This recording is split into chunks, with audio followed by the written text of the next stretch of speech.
Well, good evening, racing fans. Welcome to racing action from Grand River Raceway for this Wednesday evening.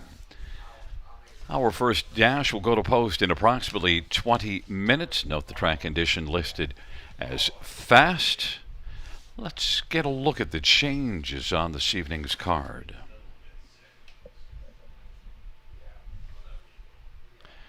Note in race number 1, number 7, Nasty Reputation, blind bridle to blinkers. Blind to blinkers. Races 2, 3, and 4 have no changes. No changes races 2, 3, or 4.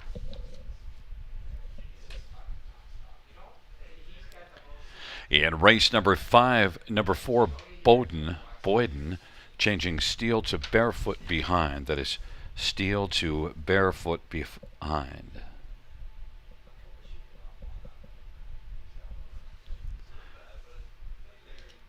In race number 6, number 3, MVP Kamala is scratched. Race 6, scratch number 3, MVP Kamala.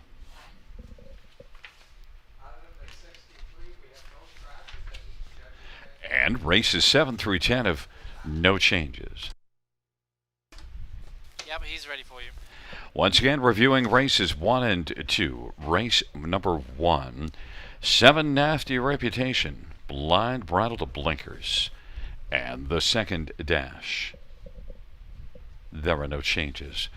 It is now 17 minutes to post time, and time to welcome in our co-host and handicapping expert for this evening, live from Margaritaville, the big palace in Newmarket. How are you doing? How are things in the palace there, buddy?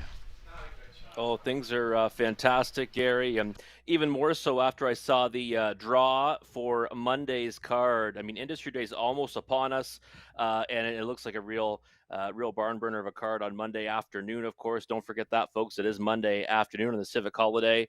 11 dashes on the card, and I mean that late sequence. The last 6 races go 3 divisions of the OSS Grassroots for 3-year-old pacing colts and geldings, and then it goes to button up preferred, and then of course the 2 signature dashes are Battle of the Bells and the Battle of Waterloo.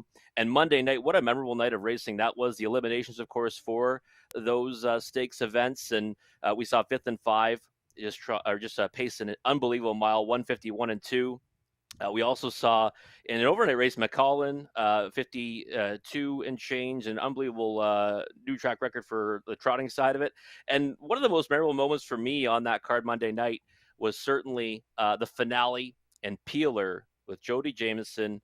And after he won the race, saluting Robert McIntosh, salute to the heavens to Bob, a horse that he owned and trained. So very touching moment from Jody, and got to see that video on X. Many people got to see it and like it on their S-Bred Racing, at S-Bred Racing posted it, and it's a really nice video of Jody saluting Robert McIntosh on a horse that he trained and owned, Peeler, in the finale on Monday. But I am super excited for Monday's card. Industry Day, one of my favorite days of the year. And I'll be working the desk that day with my good friend and colleague at the Raceway in London, Sugar Doyle. And of course, we'll have the smooth sounds of Gary Guy all day for the race calls.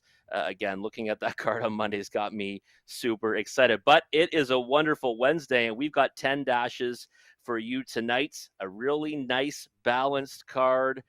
6 trotting events, 4 pacing events. I think there's opportunities to make some money throughout these multi-leg wagers, and my best bet is going to reside in race number 2, one that I was fond of last week. Thought he raced tremendous in defeat, and that's the 7 Ancient Wall in race number 2. Love that one's chances tonight. Not sure what the price will be, but I'm hoping we'll get somewhere near 5-2 or that 3-1 morning line. Might be dreaming on that, though. But in any event, of course, one of my favorite wagers here is the early pick 5 with that low take at a 15% and guaranteed pool of $5,000. Gary and I will come back in about 8 minutes to post, take a closer look at that sequence.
Winback Farm of Canada is home to 9 exceptional stallions, including Beach Glass, the last great son of legendary sire of sires, Some Beach Somewhere. Also new in 2024, Lawless Shadow, an O'Brien Award winner for 2-year-old pacing colts and geldings. Double millionaire betting line, sire of 5 winners of over $400,000. Mick Wicked, the richest pacing stallion in harness racing history, and Hall of Fame inductee. Trixton, sire of 6 who have earned over $500,000, including O'Brien Award winner Evident Beauty. Also standing Archangel, Better Than Cheddar, Better's Delight, and My MVP. For more information, winbackfarm.com.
Robert Reed Jr. here, and we are at about 8 minutes to post for the first of 10 dashes on this wonderful Wednesday at Grand River Raceway.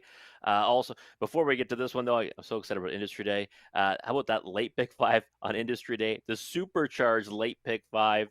It's going to be through the last 5 races of the card, finishing off with those signature stakes events. 10,000 is the guarantee. So I can't wait for that supercharged late pick five on Industry Day. But we've got a pick five to talk about right here on Wednesday night. And I'm kind of playing it tight tonight. I like these sequences, and I'll probably even press some of my top selections throughout. And I'll tell you which ones those are as we talk about the ticket. So there's my ticket for this early pick five, $5,000 guarantee, low takeout, 15%, 1, 2, and 3 for me here in the opening dash. Now, I do have a heavy lean in the direction of the one No Money Honey, so I'll likely have her singled on some additional tickets I like to press. That'll be one of my presses here in the opener, No Money Honey, but I am going 3 deep on my base ticket. Race number 2, just a 7, Ancient Wall. This is a horse that I made my best bet of the night. I thought raced tremendous to be second last time the Mystery Deal. I put that horse on top in the Horse Players Journal on Friday night at Mohawk Park. And I think Ancient Wall now can get the job done in a race that's void of that difficult rival. So Ancient Wall singled for me in race number 2. 5 and 6 in race number 3. Cozy Up, I think, the clear one to beat, making that transition to the condition claiming ranks. Better Deal is intriguing to me because I love it when a horse actually goes from open claimers to condition claimers. So 5, 6 for me in race number 3. 1 and 3 in race number 4. I'm going to use Veracruz, even though I'm very fond of It Don't Matter to Me. I think what It Don't Matter to Me is the 2 miscues on the card. Well, they both came at Georgian Downs, same spot over that oval as well.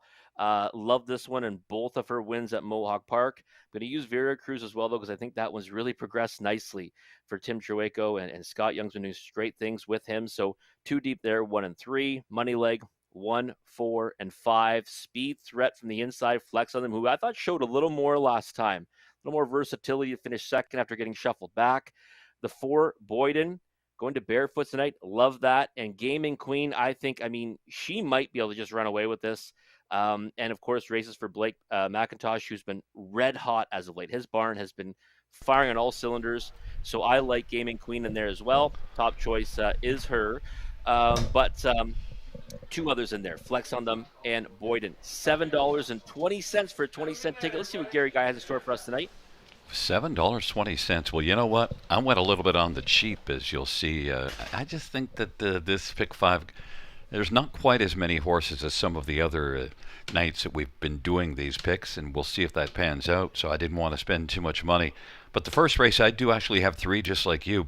I do have the inside couple, but I also have 6 Duchess of Brant, because it's, Chris Haskell. I'm loyal to the Union.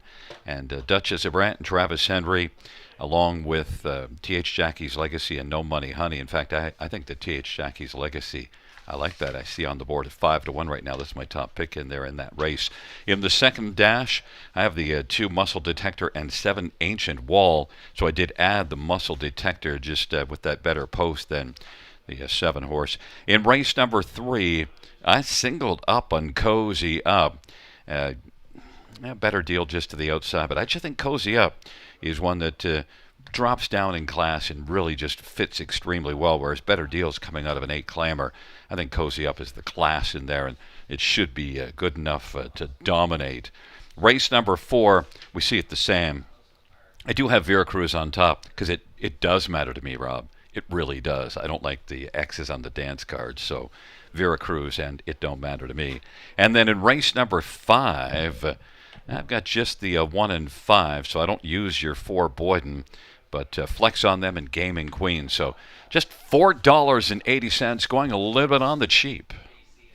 A little bit on the cheap for Gary. Economical ticket, very easy one to play for your budget. And we're in the same neighborhood. 8 combos where we'll both be winners tonight. Let's see Conley's ticket. Now, Conley, he was alive on Monday night to some monster payouts. He made it to the final leg. He had 3 horses that I think were all paying above $3,000 for 20 cents. Unfortunately, did not get the ticket down, but he's chomping at the bit to get right back in it tonight. 1, 3, and 6 for him here in the opening leg. So, I mean, we're in the same neighborhood there. He's added the 6 Duchess of Brant to his ticket. 2 and 3 in race number 2. So we're totally opposite there. He's got 2 inside horses, Muscle Detector, Hilarious Archie. I'm singled up on the 7 Ancient Wall. Race number 3, the 1 and 5. So he's got Cozy Up, who I'm very fond of, and he's also got Dangerous Curves, that rail spot. If she can mind her manners tonight, she's got a big chance in there. Race number 4, the 1 and 3. So we're in the same neighborhood there. Veracruz and It Don't Matter to Me. And then the money leg, 1, 4, and 5, exactly the same. So me and Conley, same wavelengths. Gary and I, same situation. So maybe we can all punch a winning ticket in this early pick 5 sequence. Again, has that guaranteed pool of $5,000, low takeout 15%. And Gary and I will come back in just a few moments to take a closer look at the opening dash.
Field for race number 1 is on parade. 1 is No Money Honey, Colin Kelly for Nathan Harding and Stewart and Patricia Bolander.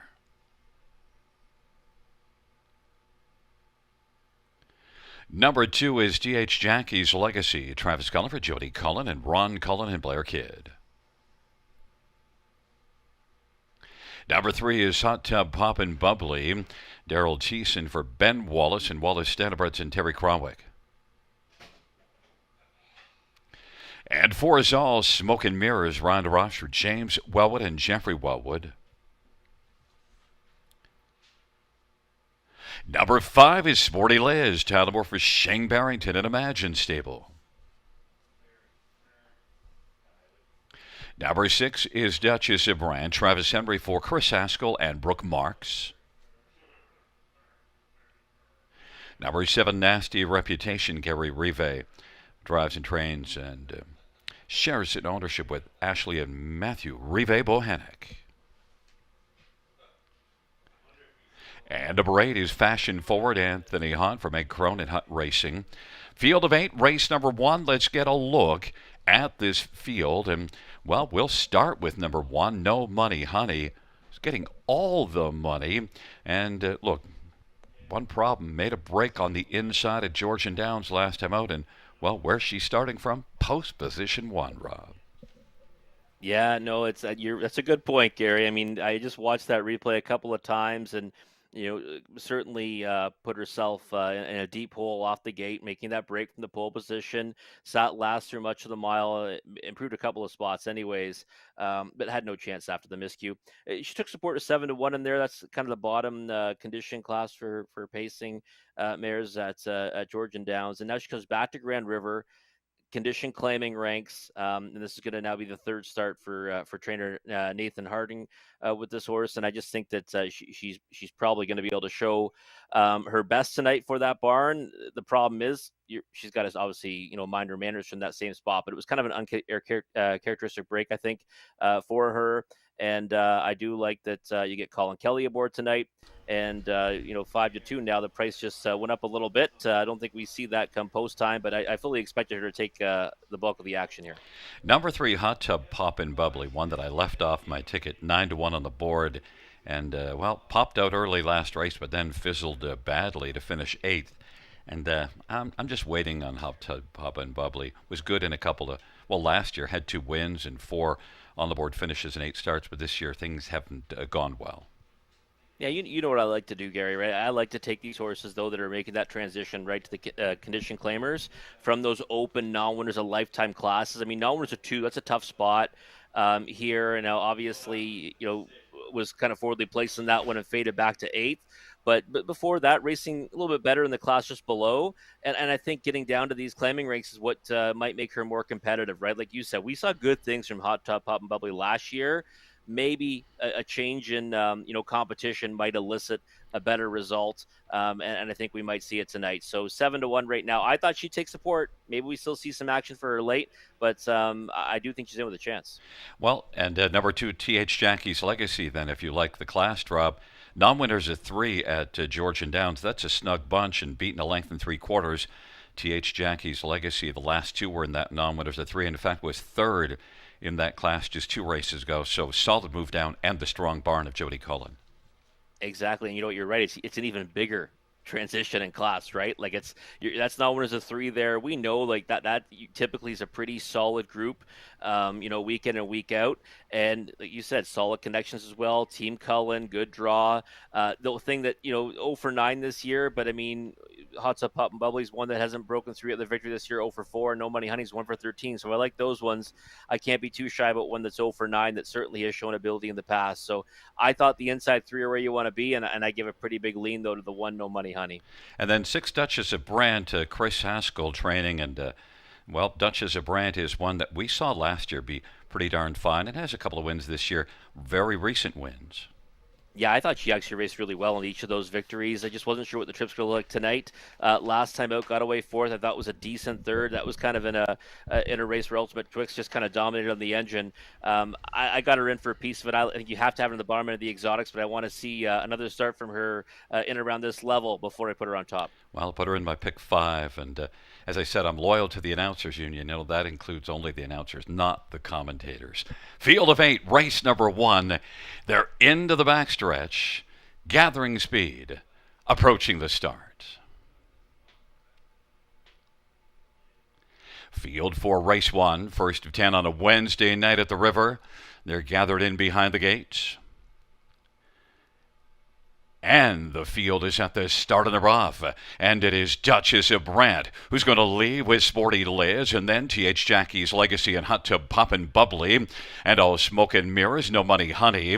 Then it is Fashion Forward and Nasty Reputation. Duchess of Brant is going to come on and clear to the front. T.H. Jackie's Legacy is racing second. Then it is Hot Tub Poppin' Bubbly, who's right now popping along in 3rd. Then it is Sporty Liz and All Smoke and Mirrors, No Money Honey, and the trailing pair Nasty Reputation and Fashion Forward. Duchess of Brant, 26-4 opening quarter.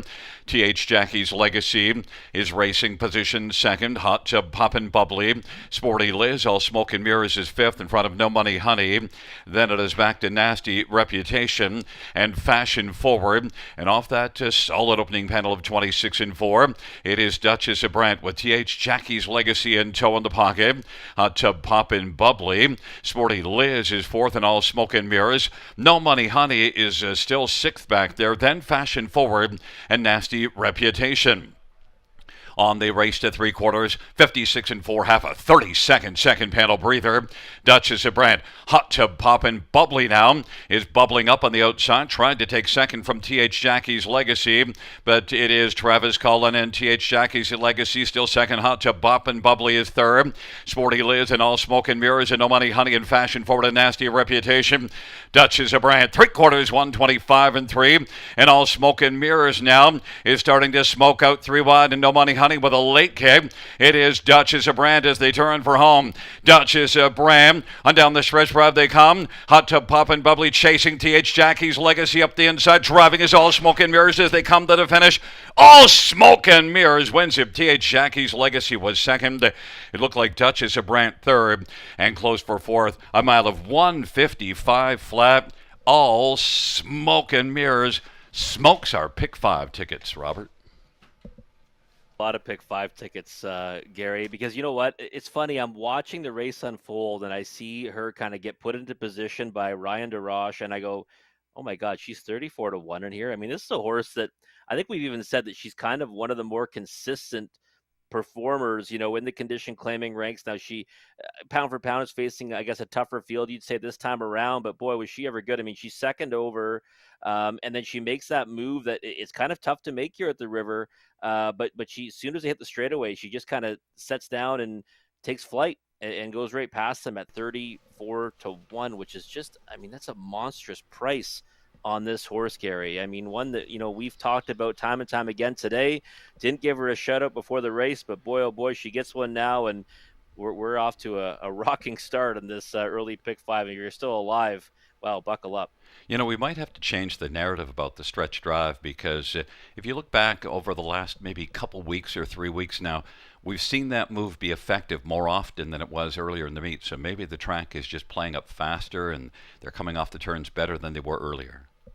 Yeah, very, very possible. I mean, the one thing I will say is, I mean, I think we'll still kind of have to watch the passing lane a little bit more. I mean, we've seen that kind of still prove to be difficult, but you're right. I mean, all smoke and mirrors there. She even kind of got her momentum stopped, by her first over cover at the top of the stretch. So I thought, okay, you know what, maybe she's going to be second or third.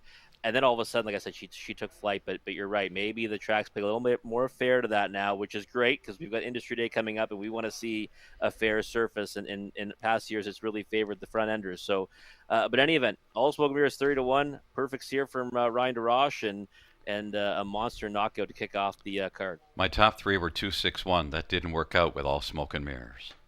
No, but I mean, you were close. I mean, we would have both liked T.H. Jackie's Legacy, but at the end of the day, I mean, hats off to this one, right? I mean, she's been racing great, and she proved to be the best in here today. I would have enjoyed Duchess of Brant more because I'd get the win and knock you out. That'd have been much more pleasing to me.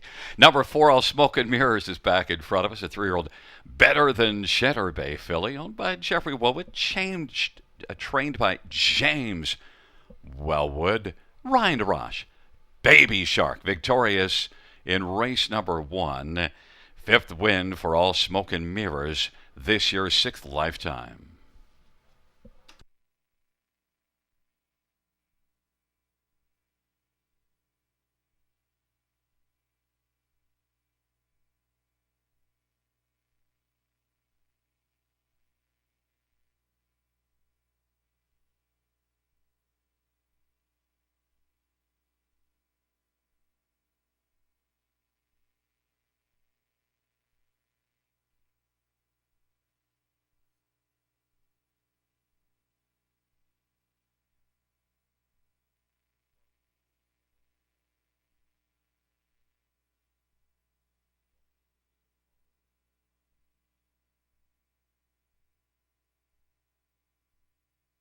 The first race payouts for All Smoke and Mirrors 70, 40, 12, 70, and 630. To TH Jackie's Legacy 550 and 320, and 6 Duchess of Brant 280. $2 exactor 494.70. Dollar try 534.10. Dollar super 2255.85.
The first race order finish from the top 426-15378. That's 426-15378 on the bottom.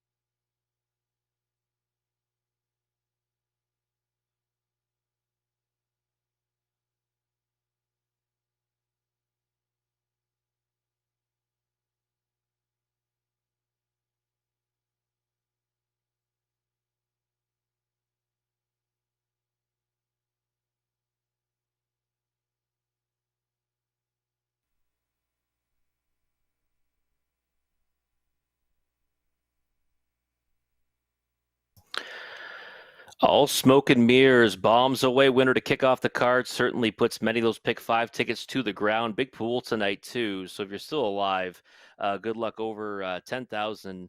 $10,751 in that early pick 5 pool. But moving on now to the early pick 4, starting right here in race number 2. There's my ticket, and I'm still going to keep it the same. Keying up on the 7 Ancient Wall here. Love this one's chances, 2-1 on the board right now. Then the 5 and 6 Cozy Up and Better Deal. Race number 4, the 1 and 3 Veracruz and It Don't Matter to Me. And then in the money leg, race number 5, Flex on Them, Boyden, and Gaming Queen. That's the 1, 4, and 5. But again, in that sequence, I kind of give a pretty heavy lean to each of my top choices where I'm going more than one horse. And that would be Cozy Up, It Don't Matter to Me, and Gaming Queen. $2.40 though for the ticket as you see it on the screen. We're going to look at Conley's ticket real quick. So we're down to a minute until they'll be coming out onto the track.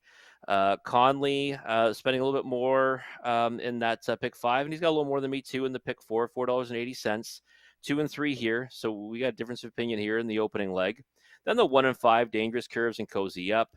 1 and 3, it's Veracruz and It Don't Matter to Me. We're on the same page there, and the same page in race number 5 as well. So we kind of see things the same, except for right here in the opening leg. $4.80 for Conley's ticket. But you got a minute away to map out your winning wagers for this early pick 4 sequence. Guaranteed pool $2,500. They'll take out 15%.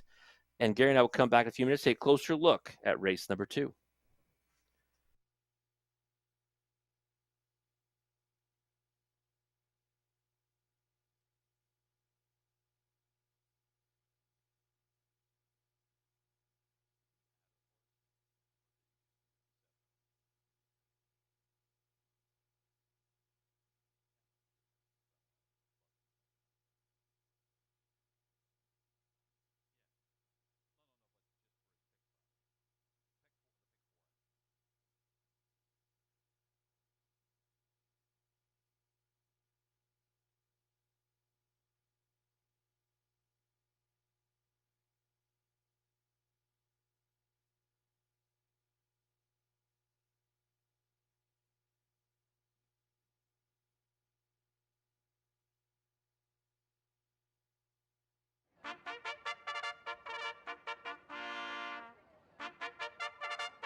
Field 4, race 2 on parade. 1, Father Daniels, Tyler Jones for Dustin Jones. Number 2 is Muscle Detector, Travis Cullen for Greg McNair.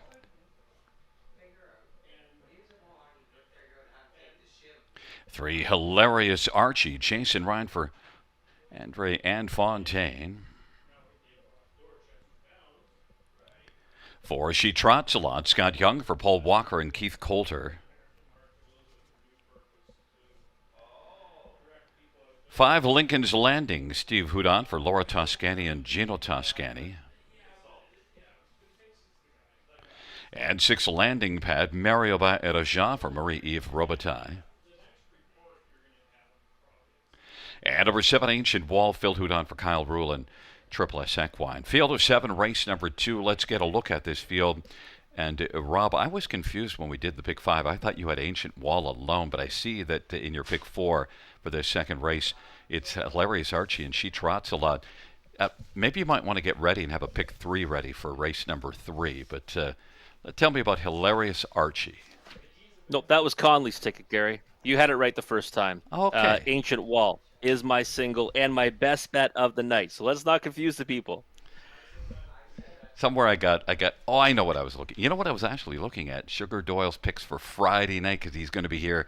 You won't be here Friday night, so we're just going to replace you, and Sugar gets a practice run going into Monday. But Liz, tell me all Yeah. about Ancient Wall. Why you were willing to go Ancient Wall alone? Yeah, I've got, and it's not like I'm just slacking here. I do have a wedding I have to go to, and it's great that Sugar gets to come on and work with you that evening. And like you said, get a little prep. He doesn't need it for Industry Day, but yeah, Ancient Wall alone here. I thought the effort last time was fantastic. Getting beat only by Mystery Deal, and Mystery Deal I thought was monstrous in victory. I've actually put that one on top in the Horse Race Journal on Friday night at Mohawk Park. And I just think now with that one not in here, we're going to see Ancient Wall likely try to cruise off the gate again for an outside draw and then control things throughout. I mean, he's looked very smooth for Kyle Rule, and I think he's also looked pretty strong and resembling that horse I saw win 2 races last year at Mohawk Park. And I'm excited to see what he does tonight. 9-5 is about the price I was expecting. Was hoping for maybe 5-2, but doesn't look like we're going to get it. But love his chances tonight. He's my single and my best bet. Landing Pad moving down from non-winners to 3. I didn't use that one in my top 4. In the past I've loved Landing Pad, but he's gone a little south. But he is moving down. But also his game is a little bit more getting off the gate.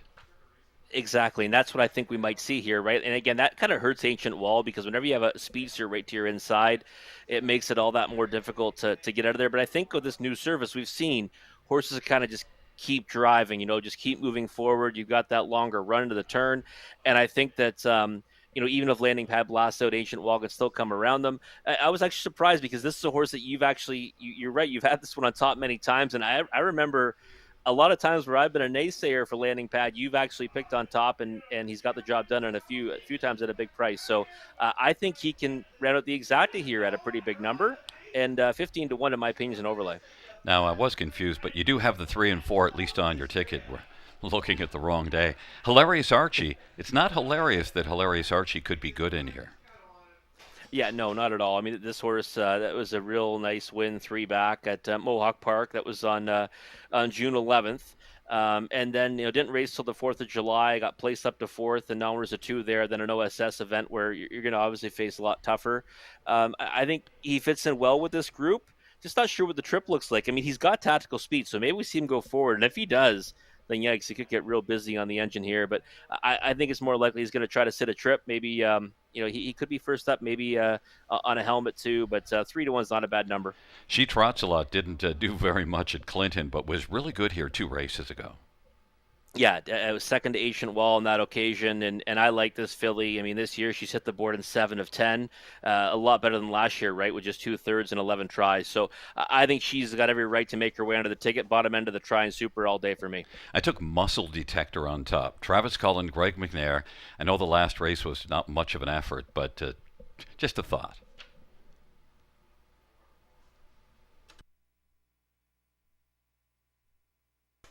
Field of 7 for race number 2. They're into the backstretch.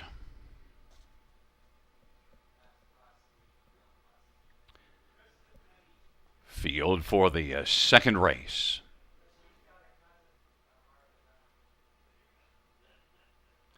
Is at the start of the rough, and Ancient Wall leaving out with Lincoln's Landing, and also getting out She Trots Along, and then Hilarious Archie. Landing Pad is 5th away, then Muscle Detector, and Father Daniels is trailing the field, and it is She Trots Along who's got the lead as they work on around the turn.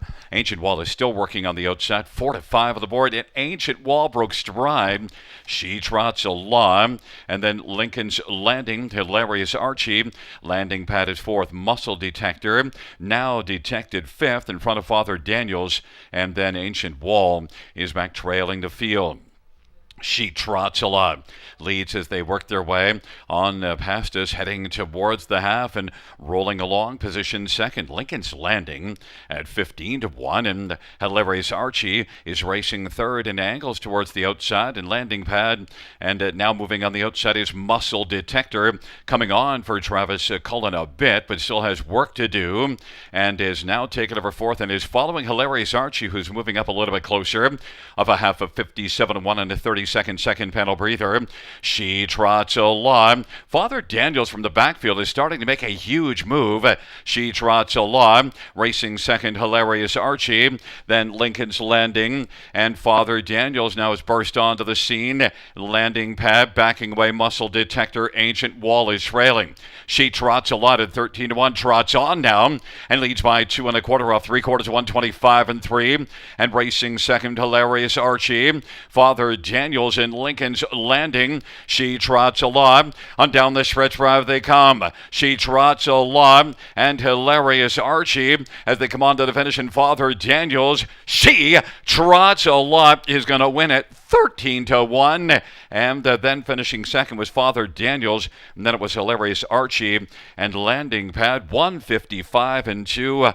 Well, another knock on that pick 5 and probably some pick 4 tickets also in danger. She trots a lot, 13-1. It's an interesting night so far, Rob. Oh, it certainly is. We got a couple of 4s too, right? Maybe that's going to be the number of the day. She trots a lot, 13-1. How about the double, Gary? This is kind of the indication that we might be sitting on, well, definitely big things in these multi-leg wagers. But, we don't want to mention the word carryover just yet, but you never know, right? We're at a $688 double to start off the card. That is a monster number for a double payout. And Scott Young was intent on having the lead there. And you know what? I kind of thought, Ancient Wall might not be able to hold up to this, might not be able to stay on the trot this time around because Landing Pad bailed early, but she's trots a lot. And Lincoln's Landing, they didn't. Lincoln's Landing backed away. Scott Young looked pretty intent on having the lead. And Ancient Wall broke. And you know what? He knows that horse very well. So that may be part of the strategy there, right, too? If he kind of takes a starch out of him, maybe he knew that would kind of be the kryptonite for Ancient Wall, who ends up blowing up at 4-5. Yeah, and was second Ancient Wall here just 2 races ago. I inadvertently thought that you had the 3-4 as your top 2. Maybe you should have just taken that accidental cue and just rolled with it. I should have. You know what? When you said it's like when they say don't ever cancel a ticket. I should have just been like, you know what? I'm going to go with that, and we're gonna try to take that a big one here. But no, I didn't. Interesting. Brad A., our friend from Chicago on X, he made the note that in the first race there was a horse that had the most wins of anyone in the dash, and that was All Smoke and Mirrors. And who's tied for most wins in race number 2? Well, She trots a lot and Landing Pad. So maybe that's a theme of the night. Who knows, right? I mean, this is kind of boxcars to kick off the card, and it's going to make things very interesting in these multi-leg wagers. Father Daniels made a nice move from well out of it. Oh, a huge move. Yeah, you know what? I actually thought that we were going to maybe see him, get into the, maybe a challenge to She trots a lot, but she was in her own league tonight. Father Daniels, though, nice second. We'll put that one on the watch list for sure. It's a 4-1-3-6 top 4 back in front of us. Number 4, She trots a lot. 3-year-old Muscle Mass Bay filly. Owned by Keith Coulter and Paul Walker. Scott Young is the winning driver, and it is the 3rd win this year, 3rd lifetime. She trots a lot. 155-2. That's a career best for She trots a lot.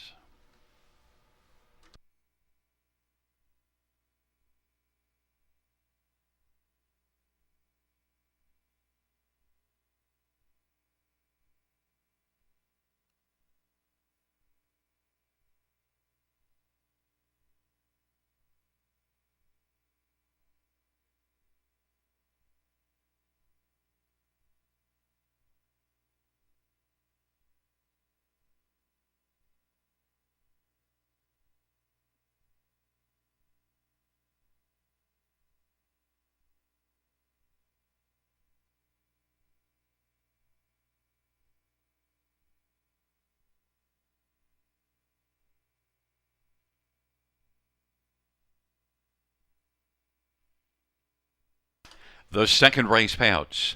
4, she trots a lot. 28.20, 13.80, and $4. 1, Father Daniels, 7.50 and 3.60. 3, Hilarious Archie, $3. $2 Exactor, $175. Dollar Try, $362.55. Dollar Super, $1,626.85.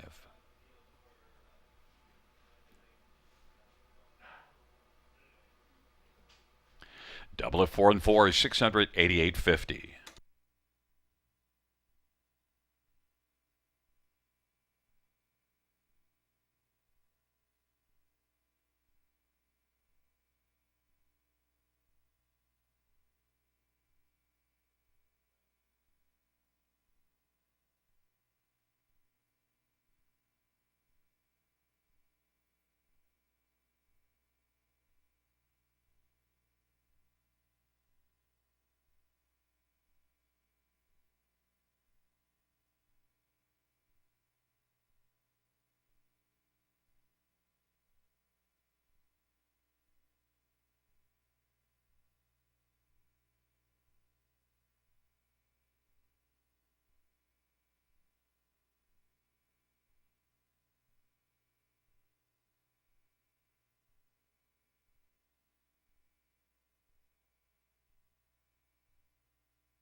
Field, the second race order finished top down.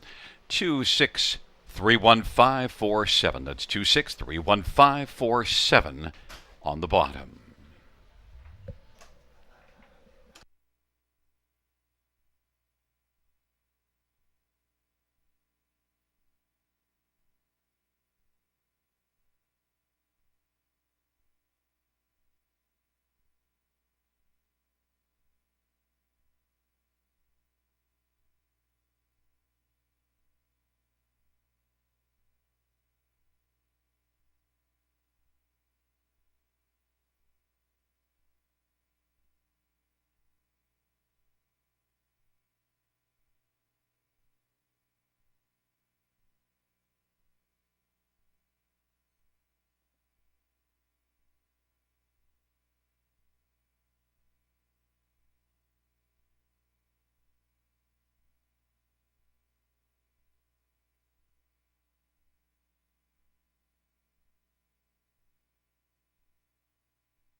Field 4, race number 3 on parade. 1 is Dangerous Curves, Tyler Moore for Rod Boyd and McCann. Stable. And number 2 is Ultimate Twix, Austin Sorry for Dean Nixon and Madonna Morrison. Number 3 is Royal Tell, Travis Cullen for Jody Cullen and A1 Stable. 4 is Siri Silster, Daryl Thiessen for Ben Wallace and Wallace Standarbrads. And number 5, Cozy Up, Jason Ryan for John Kennedy and Rick Breyer. And number 6, Better Deal, Brett McDonough for Ashley Lenvoy and Gino Toscani. Field of 6, race number 3. Let's get a look at this field. And, well, we'll start with number 5, Cozy Up.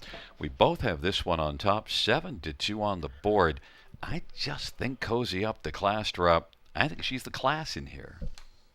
Oh, I mean, there's without a question, she's a class in here, Gary. I mean, she's got double the earnings of most in the race, and I mean that class she's coming out of, that's near the top condition class. Non-winners of 4,000, 4,300 last 3, so that's like middle condition class anyways. But she faces off against seasoned racehorses in there. She's been doing that in many of her recent efforts. She's got a preferred line at Clinton, and now she goes to the condition claiming ranks. I thought that 2 starts ago she could have been a winner under a different kind of trip circumstance than last time, obviously, in a first up and ended up finishing 4th. But I thought she'd get hammered down to favoritism in here. I think we might still see it, but she was kind of my clear choice on top, and I just decided to put a price play along with her for the ride in the multi-leg wagers. I was surprised that you went to Better Deal for second. Now, I know it's Ashley Lenvoy, and this is a mare that's really racing well right now, but I just think Better Deal is stepping up now from 8,000 claiming, and there's some in here that have been proven in much tougher spots. Yeah, I agree with that to an extent. The only thing I'll say is that I think that you're facing against open claiming ranks, to condition claiming ranks. Like, for example, Del Diggity on her game, I'd probably take her against this group. Now, she got beat by Better Deal last time. She finished 3rd, but she certainly didn't come out with her best effort, right? So an open 8 versus condition 20. I mean, this is kind of the high end of the condition 20, though. Numbers of 60,000 life. I'm usually going to put them somewhere in the same ballpark, and I figured she'd get overlooked because of that, and that's why I decided to use her underneath and in the pick 5 and the pick 4. Better Deal is one that I think is really stepped up for Ashley Lenvoy as well, and I think can get her way onto the ticket here at a big price right now at 9-1. I was really enamored with the last start of Royal Tell at Georgian Downs, and I toyed with the idea of taking Royal Tell on top, but then I just liked a couple others better. But Royal Tell is getting all the money, even money. Is that a tell?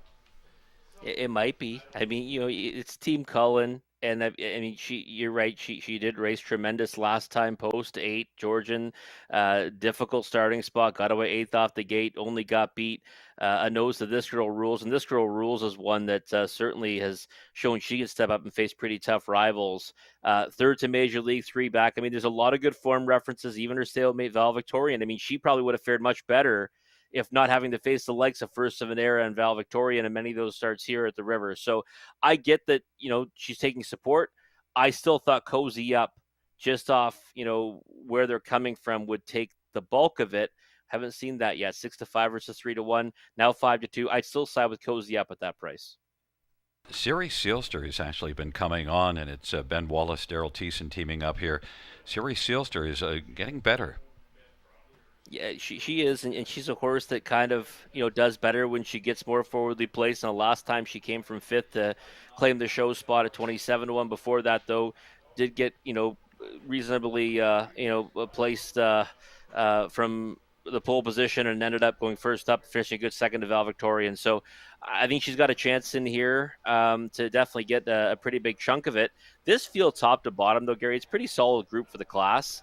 I mean, even one like Dangerous Curves on the rail, 10-1. I mean, I didn't use her but I thought she might take a little support. I mean, we talk about taking back value. She was 80 cents to the dollar last time. So, I mean, I think she's one that isn't impossible, and she's 10-1. Quick thought on Ultimate Twix.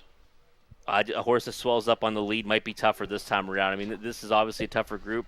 7-1, I think, is probably about the right price. I mean, if you like what you did last time, you think she can cut it, you can jump in at that number. I jumped in all the way up to second on my ticket behind Cozy Up. We'll see how it pans out. It's a field of 6-4. Race number 3. They're into the backstretch. Gathering speed approaching the start. And the field for the third is at the start of the rough. And Ultimate Twix is going to come flying out. Cozy Up, Better Deal. And then it is Royal Tell. Siri Sealster, Dangerous Curves is trailing the field. Now Cozy Up wants to come on and clear to the front of her Ultimate Twix. It is Cozy Up. Ultimate Twix is going to yield and sit the pocket behind Cozy Up. And racing third is Better Deal. Then it is Royal Tell and Dangerous Curves and Siri Sealster. Cozy Up and Ultimate Twix are the top two. Quarter 26-3. Better Deal has just two that are better than her right now as they race their way on towards us. And then fourth is Royal Tell. Then Dangerous Curves and Siri Sealster. But it is Cozy Up on top by a length and a half over Ultimate Twix, who's getting the trip. Better Deal is third. Off that 26 3/4, they race up towards the half. And fourth is Royal Tell. Then it is Dangerous Curves and Siri Sealster. Cozy Up is cruising along. 56-second halftime, 29-2 second panel breather. And Ultimate Twix is up tight in the pocket. And now popping is Royal Tell to the outside, quickly surging on the outside. Now Cozy Up will have to deal with Royal Tell, who's coming with authority. And now Jason Ryan pulls the plugs on Cozy Up, but has to quickly respond. But Royal Tell is going to blow right on by. And Royal Tell, Dangerous Curves, and now Cozy Up. And now Ultimate Twix is stepped out as Cozy Up has dropped back to third. 1:23-3 the three-quarter time.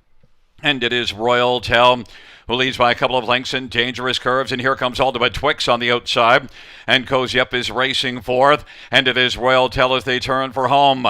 Royal Tell, Dangerous Curves, and Ultimate Twix and Cozy Up on the inside. Royal Tell off that three-quarters, 1:23-3.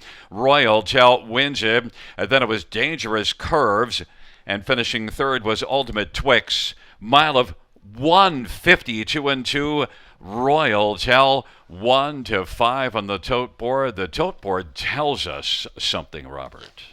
Oh, it certainly does. I mean, sometimes, the money's right, and it was certainly right there. It came in from the opening, of the wagering right till the final bell, 1-5. And I mean, again, the last effort was a real good one, obviously, and rock solid connections. Team Cullen, she was much the best. I mean, she blew by Cozy Up like she was standing still. And I mean, I honestly thought Cozy Up was, like you said, the class of the race, and a horse that maybe you could hang your hat on in this spot. But I was dead wrong. I mean, Royal Tell, maybe those efforts where she was facing Val Victoria and First of an Era, just facing a little too tougher on those occasions. Now this time around, just pulverizes them, and real nice win for Royal Tell. And Dangerous Curves and Ultimate Twix are on the top three, and actually Ultimate Twix looked pretty fine.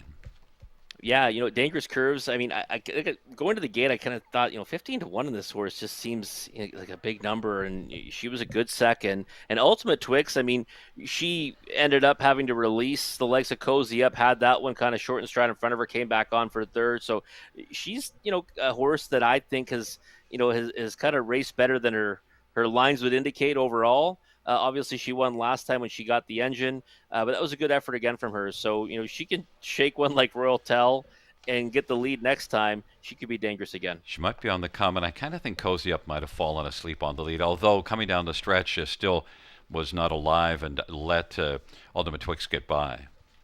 Yeah, it's interesting. I really thought this was the spot for her to kind of go out there and dominate and do her thing. But, just 2 for 22 this year, 3 for 31 last year, falling off a little bit, fourth. But, I mean, she could certainly be more than competitive in this class if she comes back into it. Royal Tell back in front of us. 5-year-old Tell It Like It Is brown mare owned by A1 Stable, trained by Jody Cullen. Travis Cullen, the winning driver, Second win on the year, sixth lifetime. Royal Tell, 152 and 2, just a fifth of a second off of her career best.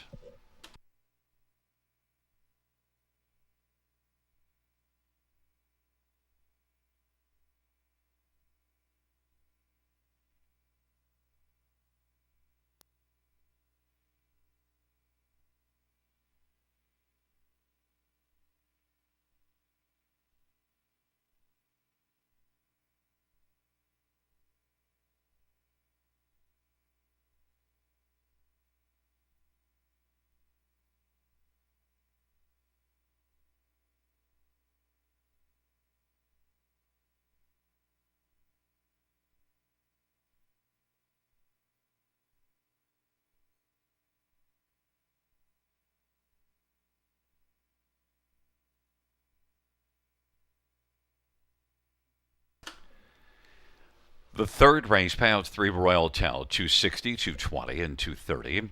1 Dangerous Curve, 620, 370. Ultimate Twix, 370. $2 exact for 11.70. Dollar try, 21.15. Dollar super, 47.25.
Third race, order of finish from the top, 231645. That's 231645 on the bottom.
Field for the fourth on parade one, Veracruz. Scott Young for Timothy Chirwaco and Gary Green.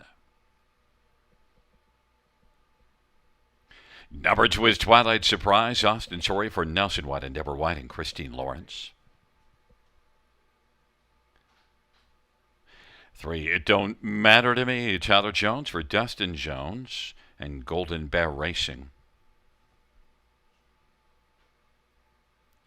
Number four, Don't Talk About Bruno. Brett McDonough for Dominic Gladue and The Stable. Number five, Badinsky, Todd Ratchford for Mary Ratchford and Cynthia Graham.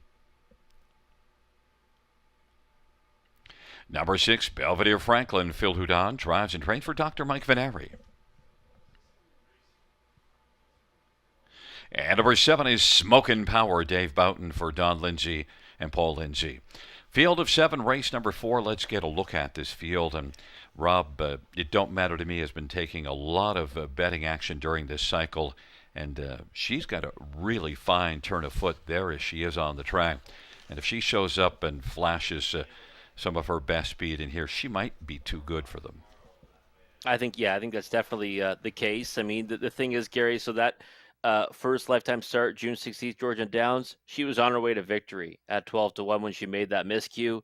And then she still won despite making a miscue her next start there, but it was placed back to fourth. And then the trotting hobbles went on. They went on to that start at Georgian Downs where she ended up making that break in the stretch. And then went to the big track, back-to-back wins, very impressive in those. Up to numbers of two, a little bit too tough for her. Now she gets to a better spot here at Grand River. I guess the only thing you could say is two breaks over 5/8. One of those starts she did have the trotting hopples on. 3-5. I'm a big fan of the horse, but it's still a tough pill to swallow, even though I do think if she minds her manners, she beats this group.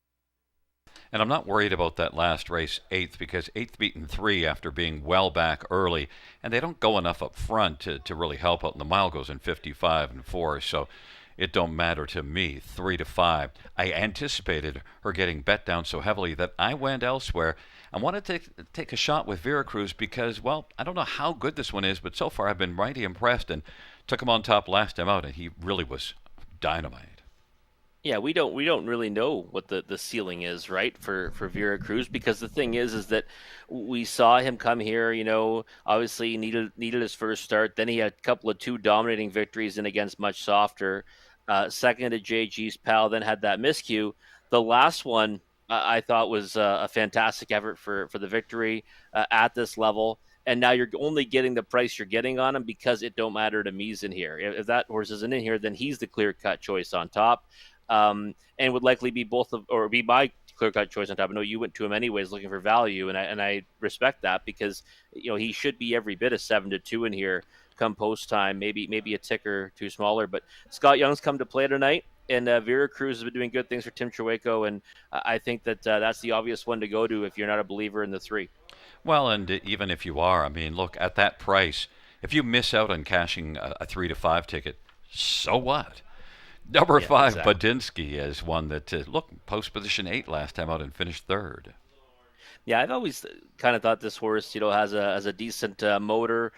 7 on the board finishes in 14 tries this season, 3 victories, winner of Prospect Series event 2 back at Clinton. And I thought actually, raced better than advertised in his last couple of starts here at the River, and was only beaten ahead in this class back in June 12th. So he's the value on the board right now at 12-1. It just depends on how he's going to get into the race. I mean, he's shown tactical speed before. I kind of think he might, not maybe flash that kind of speed off the gate tonight. It might try to race for off a helmet or something. But either way, he's a versatile type. So 12-1, you can convince me he's the value of the field right now. Last time out, we didn't talk about Brett McDonald and Dominic Gladue in that last race, and we should have. Don't talk about Bruno was really good. Yeah, we didn't talk about him at all, and then fittingly he goes out and wins. And the thing was, he took support throughout the betting as well. And off of lines that, I mean, yes, he took some money before that, but I didn't expect him to actually see that kind of action throughout. And then he went out there and showed it on the track. He now steps up in class, but we talk about horses that sometimes kind of find that victory after not being able to do it for quite some time. They kind of get confident, they can swell up, and I thought maybe Don't Talk About Bruno might be able to do that in here. And 10-1, I think one you definitely want to use in the bottom end of your exotics. I threw Belvedere Franklin onto my ticket for third. He's kind of been a nice horse on the come, and I think look at the price, 25-1. It's Veracruz, Twilight Surprise on the inside. It don't matter to me. Don't talk about Bruno and Batinsky in the center. The outside, Belvedere Franklin, Smoking Power. It is a field of 7. It is race number 4 on a wonderful Wednesday night at Grand River Raceway, and it is post time.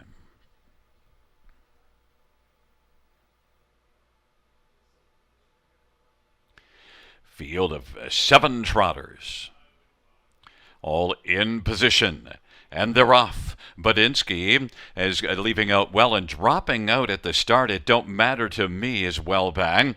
Badinsky is able to come on and grab the lead. Don't talk about Bruno. Twilight Surprise and Belvedere Franklin is fourth away. Veracruz is fifth, then Smoking Power, and it don't matter to me is well back trailing the field. Badinsky at 10-1. Don't talk about Bruno at 13-1 is second. Then Twilight Surprise and Belvedere Franklin. Veracruz is back there fifth, and then Smoking Power, and it don't matter to me. 28-2 is the opening quarter, and it is Badinsky and Todd Ratchford. Now look for a second panel breather in front of Don't Talk About Bruno, and Twilight Surprise is racing third. Now Belvedere Franklin's going to angle to the outside, and now is going to move back down to the inside because Veracruz was coming on the outside, and Veracruz is giving cover to It Don't Matter to Me, who's unhurried in the early going in this one, and then back to Smoking Power. Veracruz is cruising up with authority now and wants to tackle Badinsky. Badinsky on the inside. Veracruz now has moved up past that one's butt and now is about just a neck off the lead. And it is Badinsky, Veracruz. Then Don't Talk About Bruno, Belvedere Franklin, Twilight Surprise. It Don't Matter to Me is getting a little closer and is 3-1 and is coming now. Off that half of 59-2, they race to 3/4, and It Don't Matter to Me is moving, and it is Badinsky. Veracruz now is coming forward, and it is Veracruz and Scott Young off stride. It don't matter to me, and it is Veracruz and Badinsky. Don't talk about Bruno, Belvedere Franklin, and the field turns Rome off 3/4, 128-3, and Veracruz now on down the stretch right. Veracruz, Badinsky on the inside, but Veracruz is cruising. Badinsky on the inside. Veracruz and Badinsky. Don't talk about Bruno. And then fourth was Twilight Surprise, but a mile of 157-4. Veracruz fell all the way down to even money, matching the even money of It Don't Matter to Me. Interesting dash, Rob. And there was a bobble from It Don't Matter to Me behind the gates. It was right at the start, though, but that's what took her out of contention initially. And then she did get back into contention, but made another miscue. She may have made a little noise there and been able to go with Veracruz in the stretch, but it was not meant to be for that one. And that was the concern, right? Back on a 5/8 mile surface. That's where, she had made 2 breaks before. Well, she ends up making a couple breaks in tonight's dash. But Veracruz, take nothing away from him. Nice victory again to get the job done. You see Scott Young there, keeping together in the late strides there and under firm grip. 57-4. Took that late support. Might have been, those kind of concern that, the 3 may have put some steps in behind the gate. A lot of really late money came in on Veracruz. And Veracruz is also interesting because when Scott Young was coming up to Badinsky, it looked like he was like, I'm just going to measure this one. But then he kind of sensed, okay, I better get going here. He had another gear again. Yeah, he did. We've seen this horse really kind of progressed nicely, right, since coming north of the border, to race under the care of Tim Trueco, and has been racking up the victories here at the River. This is number 4 now, and really hasn't had a poor effort other than the miscue 2 starts ago on July 17th. Other than that, they've all been good. And Batinsky, nice effort from that one. I didn't think we see that early speed tonight from that one. He did flash it. Certainly, helped him, have a good results. Went a long way in the lead. Just Veracruz proved to be too much, but a nice second at 10-1. Yeah, you really did love Veracruz quite early on in seeing him, and I think you just got to stay with your horse here. Sometimes, yeah. Sometimes you got to just be loyal, right? And Scott Young too. Remember, I said he's bringing it tonight. Well, he's got 2 in now. Not the big price he had on She Trots a lot, but still probably a knockout in the multi legs. And back in front of us is one Veracruz. Veracruz. Scott Young had the answer twice this evening. Veracruz, a 3-year-old father of Patrick Brown gelding, by Gary Green and Timothy Cherwayko. Timothy Cherwayko is the trainer. 4th win this year in 7 season starts. Veracruz, 157-4.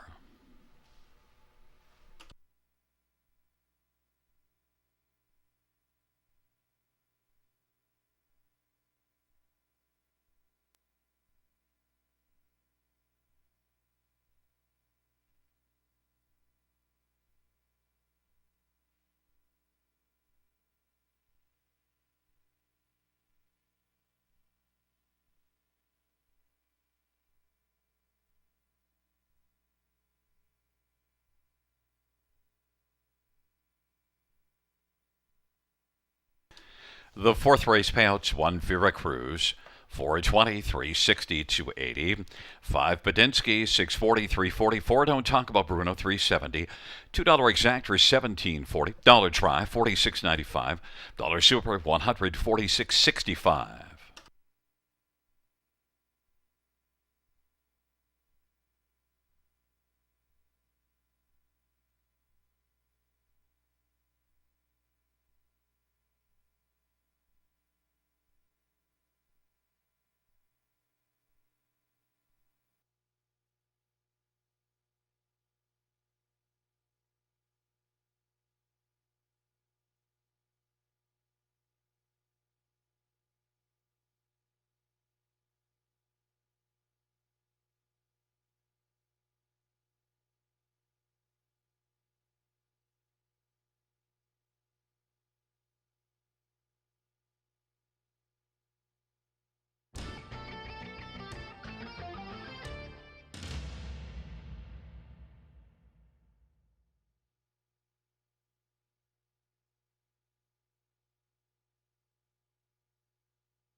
Fourth race, or a finish from the top. 1463257. That's 1463257 on the bottom.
Field for the fifth on parade. One, Flex on Them. Jay Harris for Robert Kyle Fellows and Yolanda Fellows and Blair Corbeil and Edward Wilson.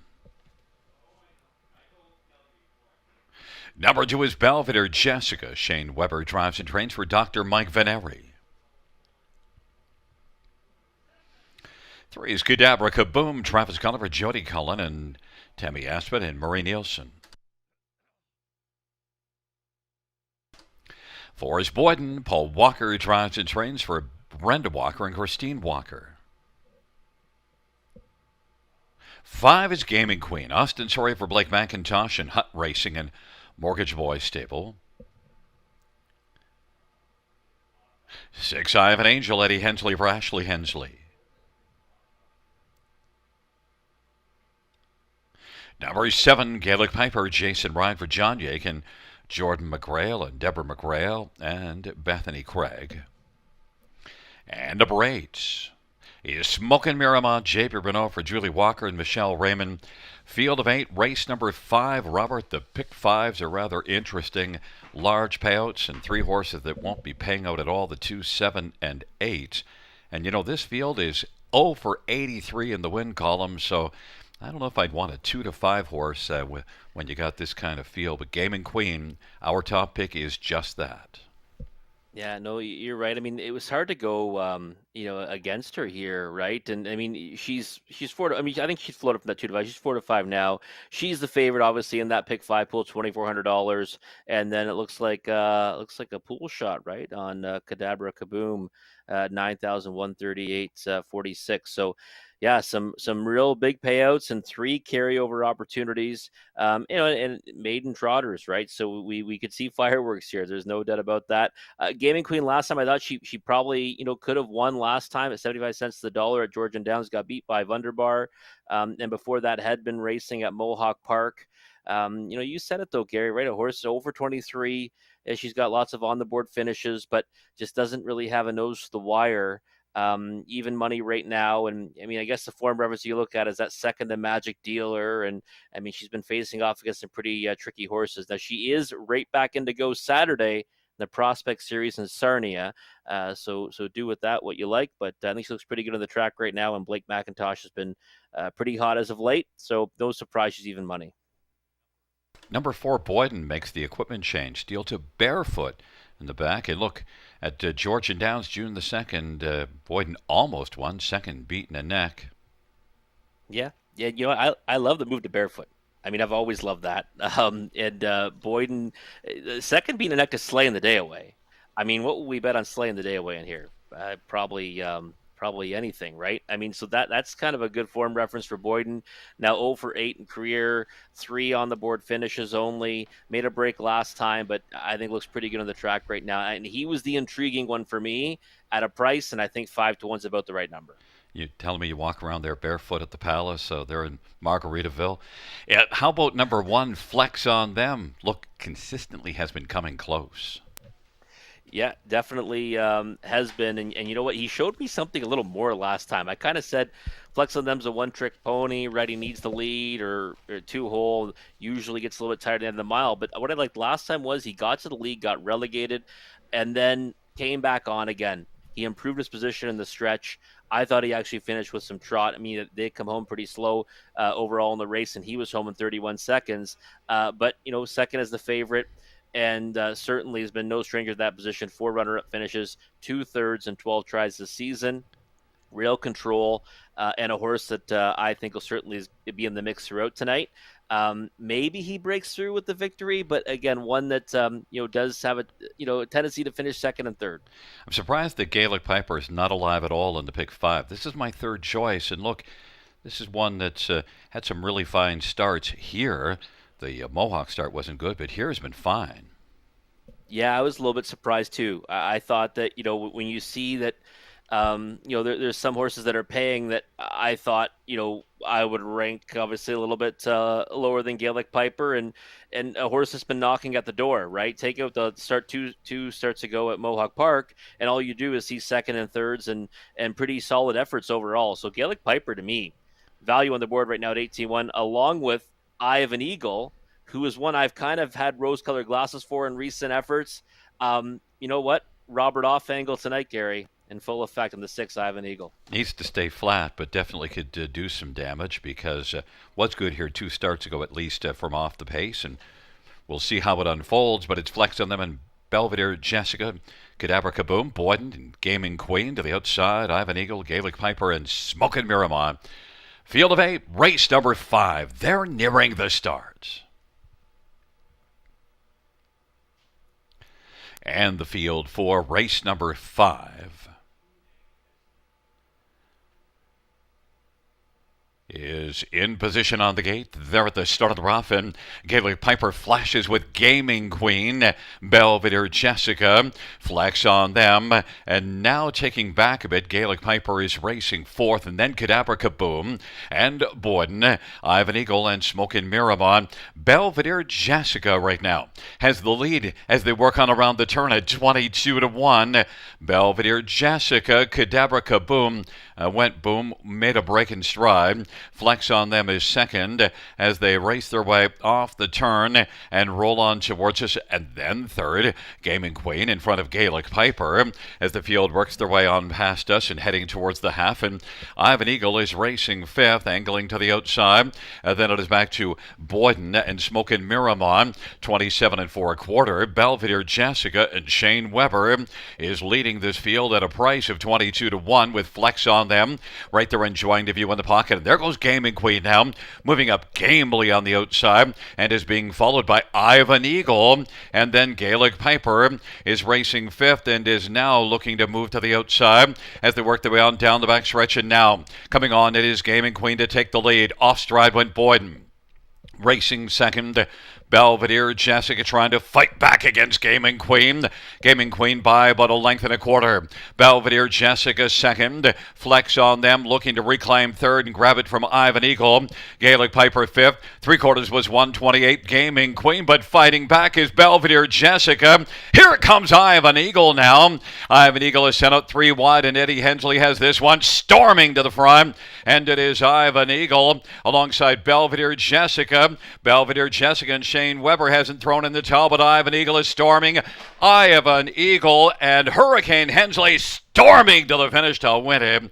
It is Ivan Eagle at 23-1. 3 across the track for second. Gaelic Piper, Belvedere Jessica, and flex on them. Ivan Eagle, 158-3. How do you like that, Robert? The Robert off angle.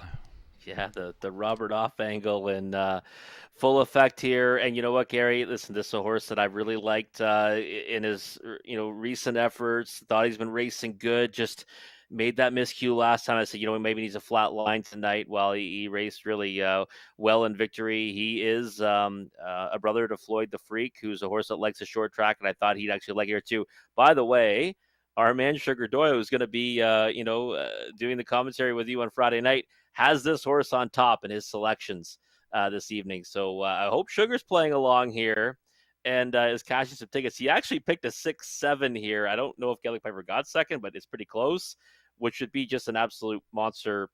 Exotics either way is going to be huge. But yeah, I hope Sugar played a little bit in this race because he's got Ivan Eagle. He's been fond of this horse all along.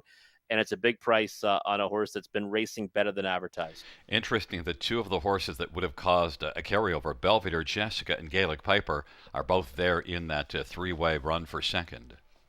Yeah, and you know what? A lot of people were probably cheering those ones on, right? Because that's what we do as horse players. We want to see that carryover. But then a lot others would be sweating, or I guess a few others would be sweating it out with one like Ivan Eagle there. And this is a real nice payout, right? One of the ones that was paying as 2 winners, right? Almost $4,570 for 20 cents. And look at that. Sugar just misses a cold exacta of 6-7. Pretty wild, though, that he was loyal to this horse. I was not. And he almost got down a cold X at 23-1 under 25-1. Yeah, just about had enough money to say you can take your Friday, and I won't be here. I was gonna say might just see the hook come and pull me out and put him in because that's a pretty impressive picking. Go to the bullpen because I think now you're pitching a shutout and I've only got 1. Yeah, I know it's been pretty rough tonight, but our man Sugar comes through with a 23-1 winner. It's a 6-2-7-1-5, and there's Hurricane Eddie Hensley storming to victory. Eye of an Eagle. Eye of an Eagle is a 3-year-old Archangel black colt owned by Ashley and Ed Hensley. Ashley Hensley is the trainer. Eye of an Eagle. Mile of 158-3. Eddie Hensley and Ashley Hensley teaming up in the fifth race at 23-1. He rocked him like a hurricane.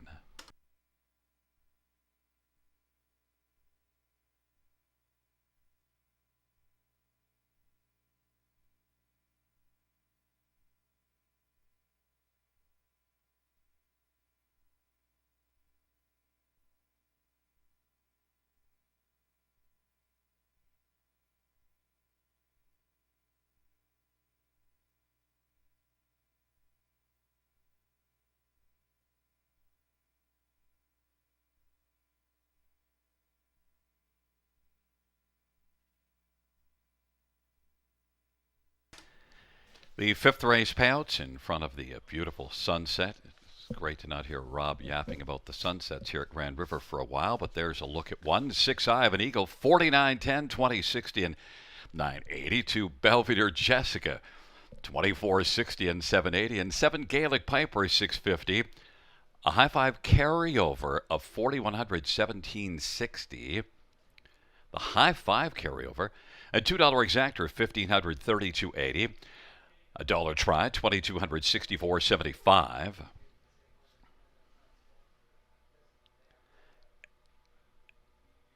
And dollar pick 3, 89.30. Dollar pick 4, 2553.55. A 20-cent pick 5, 4,569.23 on just 20 cents. We're going to need a bigger boat.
The fifth race, or a finish from the top, is a 427-85136. That's 427-85136 on the bottom.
By our wonderful broadcast team here at the river, and we thought we were going to see a carryover potentially in that pick five. Well, there was 2 winning tickets in that one, so congrats to those who took down nearly $4,560 for 20 cents.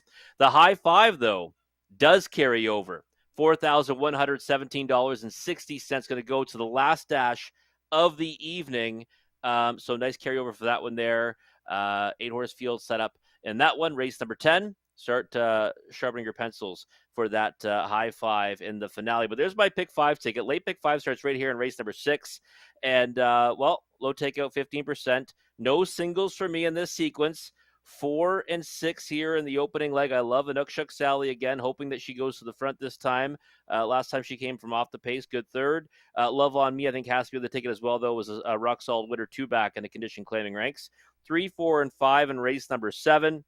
Kind of a wide open trotting event. Scott Young's got the hot hand. I've got TriStar Carbon on top in that one. So liking that one's chances. Race number 8, the 5 and 6, Goober Smack adds the trotting hopples. PL Quinella been racing really well here at the river. Those are the 2 I'm going to zero in on. Race 9, the 1 and 2. Harry G, Rail Control, Smokestack. Those are the 2 I think you have to have on your tickets the most. And then race 10, the 1, 2, and 8. Kind of the logical ones in there, right? All Out Maryland, Donna Hanover, and JG's Pal. $14.40 for a 20-cent ticket is the way I see it. Let's go look at Conley's ticket. We'll see if we can get a look at Conley's ticket for this late pick 5. Get just a minute or so to kind of see what he's got in store for us. And there's his ticket right there. Just the 6, Love on Me. Don't mind that, really. I mean, I love Inukshuk Sally, but I get where he's going with Love on Me. She was so good here 2 starts ago. 2 and 3 in race number 7, Dominion and Mass Action. 5 and 6 in race number 8, Goober Smack and PL Quinella. Then he's going to go 4x4. So he's looking for price in those last 2 legs, 1, 2, 5, and 6. And then 1, 2, 3, and 8. So he's added the 3 HP Musical Alarm to his ticket. $12.80 for a 20-cent ticket. It's Conley's ticket. There's Gary. I want to chime in here because I went a more efficient ticket, so I'll just throw it out there. I took only Inukshuk Sally, singled in this 6th race. 7th race, I'm taking all of them, 2, 3, 4, and 5, Dominion Mass Action Fitness Class and TriStar Carmen, because that's a wide open dash, 2, 3, 4, 5. In race 8, just Goober Smack. And, and PL Quinella. So I take those 2. In the 9th race, I'm singling Smokestack because I just think Smokestack's better.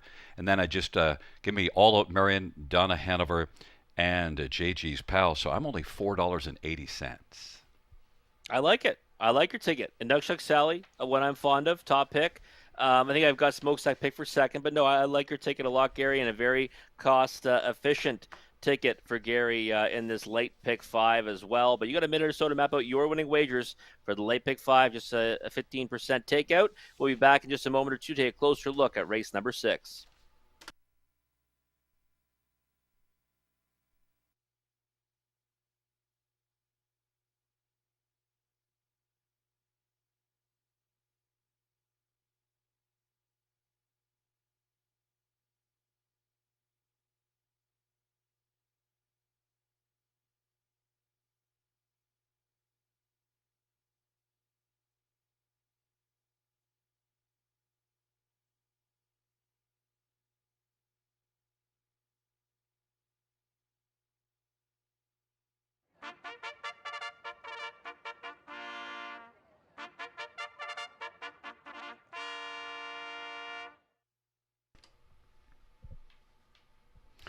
Field 4, race number 6 on parade. 1, Intense Lady. Bruce Richardson for Rennie Dion and Gaston Goyette Incorporated.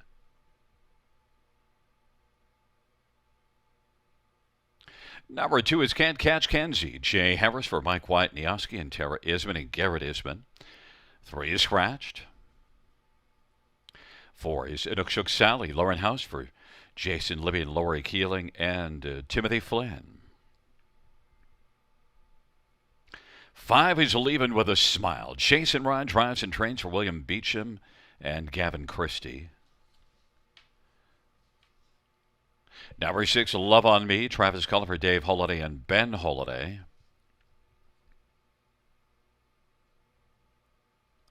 And number 7 is Full of Personality. Sammy Filia for Ashley Lenvoy and Gino Toscani. It's a field of 6 for race number 6. Well, let's get a look at number 4, Inukshuk Sally. And Rob, we both have this one on top, while the rest of the handicappers have this one further down their ticket. But Jason Libby, Inukshuk Sally, and I thought that last race, really fine closing effort. My spot play on the card. I had her singled everywhere. And you know what? I thought she was going to maybe go forward off the gate from post 7. She ended up kind of being about half a length or so off the gate. She went back to 7th, and I thought made a really good account of herself to end up being 3rd and wasn't too far away from Can't Catch Kenzie, and ended up. I thought she was actually kind of inching into in those dying strides. So moving in a spot with the scratch of MVP Kamala, and I think we're going to see Inukshuk Sally go forward off the switch tonight, or at least I'm hoping so. And maybe get the job done this time around. I had to come back to her. I didn't go it alone with her in the pick 5 like I did last time, but I was definitely coming back to her on the win end, and probably going to be playing her on a win ticket as well. And in 5-2, I'd be just fine with that. The tote board's really bouncing around with the 2, 4, and 6 getting the most, although Intense Lady is getting bet more than I would have expected. But look, Love on Me, 2 races ago here, just crushed the field. And I've loved Dave Holiday's barn, but Love on Me is now 2-1. Yeah, and you can't ignore this horse in here, right? That's the thing. Like, as much as I like Inukshuk Sally, I've got to respect the fact that this horse, went and faced much tougher last time. That's an open numbers a 2 event at Georgian Downs. And as she gets back to the spot where she was a dominant winner on July the 10th, and it reunited as well with Travis Cullen, right? So there's a lot of kind of boxes being ticked for Love on Me. And I'm hoping that we're going to see that one and Inukshuk Sally go forward off the gate. Now, Can't Catch Kenzie's going to throw her out into the ring off the switch as well. But I'm really zeroed in on those 2 as being the ones I want to have in the exacta and the top end of the try in the super. And Can't Catch Kenzie has been an interesting one, has been a bit of a trip horse, but last time out didn't need a trip, made her own trip.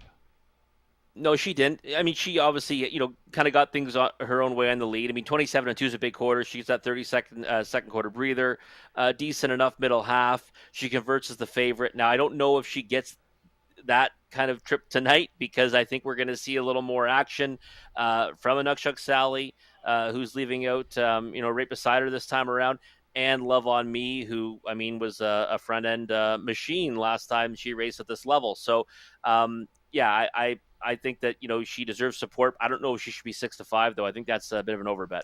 Leaving with a Smile is one that I didn't use on my ticket because Scratch Vet sick last start, but we also saw her dominate here June the 19th.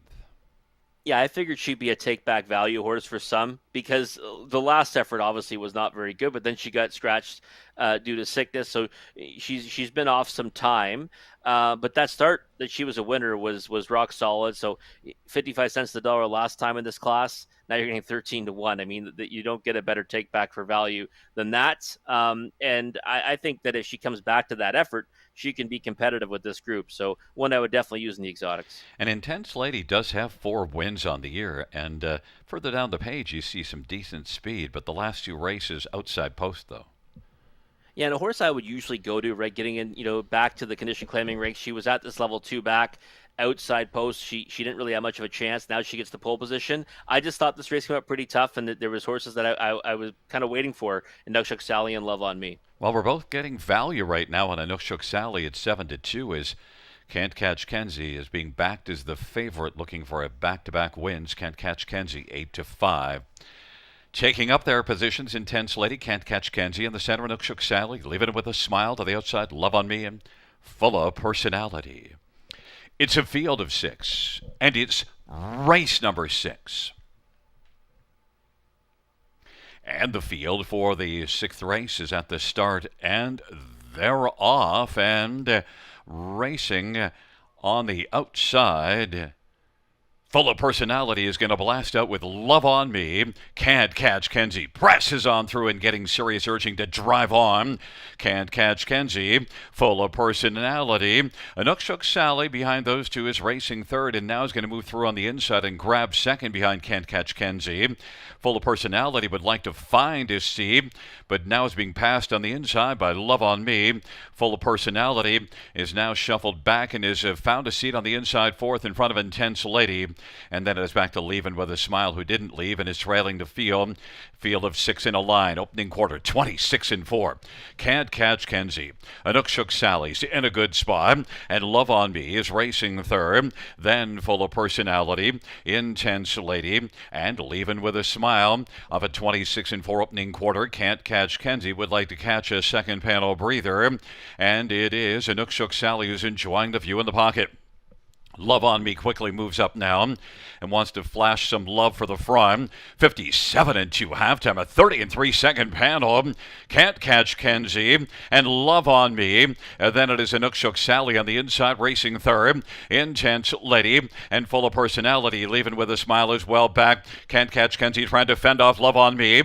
Love on Me and Can't Catch Kenzie. A Nookshuk Sally is racing third on the inside. And then Intense Lady, but Love on Me at 2-1. Got a slim lead.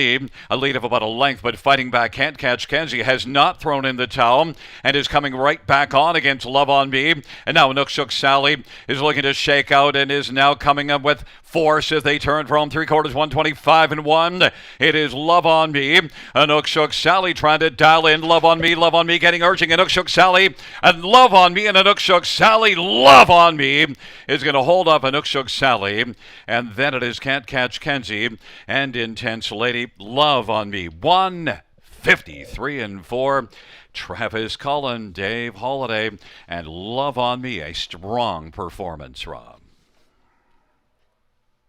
Last time, Gary, and the same thing again, right? 2 starts ago, lights out winner in the engine. This time around, ends up getting into the 3-hole in the early stages, first over. And you can kind of see that Love on Me had the measure of Can't Catch Kenzie.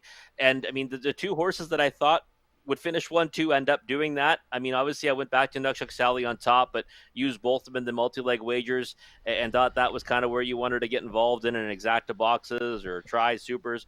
And this is paying $30. I mean, which I think is a very nice payout for these two. I thought Love on Me would go off as potentially an odds-on favorite in here. Didn't happen. 2-1's an overlay on this horse. I know I picked her for second and wanted to go for more value than Nookshuk Sally, but I honestly believe that Love on Me was going to be odds-on. I would have liked to see Lauren House pull a little earlier because he was kind of waiting with the Nookshuk Sally. I don't know if that's a one-brush horse or not, but tracking down Love on Me was a tall task. Yeah, I think that was the idea, right? Kind of like you said, like a one brush, kind of like just, pull her out and just let her kind of unleash her and see if she can get past.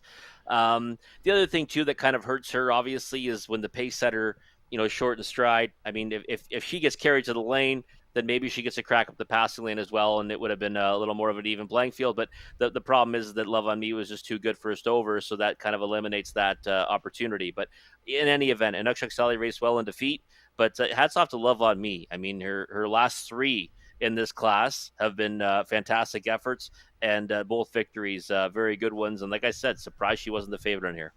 Yeah, and look, Can't Catch Kenzie was, you know, did a lot of work on the lead, but still, it's Can't Catch Kenzie. It's tough to just leave those other two in your wake and keep working on the lead like that. Yeah, it's just the difference tonight, right? It's 26-4 versus 27-2. That third quarter too, 25-1 versus 26-1. So she had to work harder tonight. She did well to stick around for third.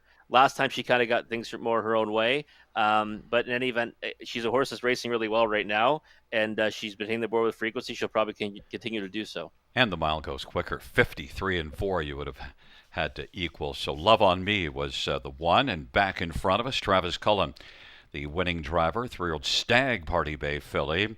Travis Cullen for trainer Dave Holliday, owned by Dave and Ben Holliday. Third win this year for Love on Me. Love on Me, victorious 153-4.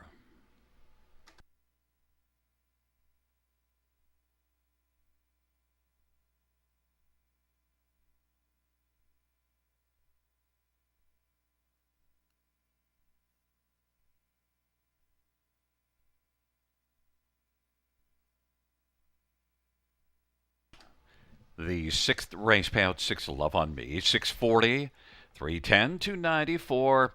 Inukshuk Sally, 490, 282. Can't Catch Kenzie, 260. $2 exactor, 30, $10 try, 28.80. $1 super, 57.10.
6th race. Order of finish. It's coming back.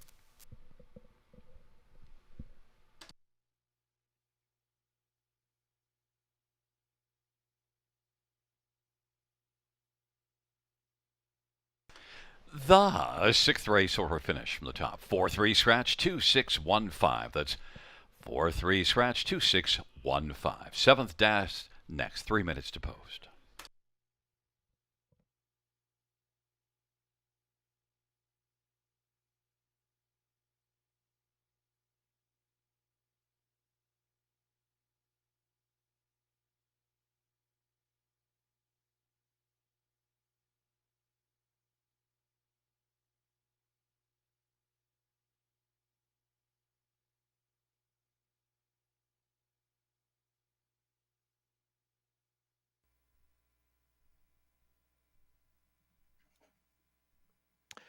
Love on Me kicks off the late pick 5 at 2-1. Second choice in the betting. Obviously, one that's likely going to be used a lot in the pick 5. But good luck if you're still alive in that wager. We're still kicking, but we're going to jump right in on this late pick 4, low takeout, 15%. And no singles again in this sequence for me, but still relatively inexpensive. $7.20 for a 20-cent ticket. 3, 4, and 5 here in race number 7 to 5. TriStar Carmen is my top selection. 4 to 5 right now on the board, though, getting bet heavily. Race 8, the 5 and 6, Goober Smack Appeal Quinella. Race 9, the 1 and 2, Harry G and Smokestack. And then the finale, the 1, 2, and 8. I think those are the ones you want to be involved in there, like the inside 2, All Out Maryland and Donna Hanover. The 8, though, you have to have JG's Pal. Horses won 2 in a row. I'm able to keep on trucking even from that difficult outermost post in the contest. $7.20 is my ticket. We'll go look at Conley's ticket. We were kind of in the same neighborhood, right, in these races, I believe.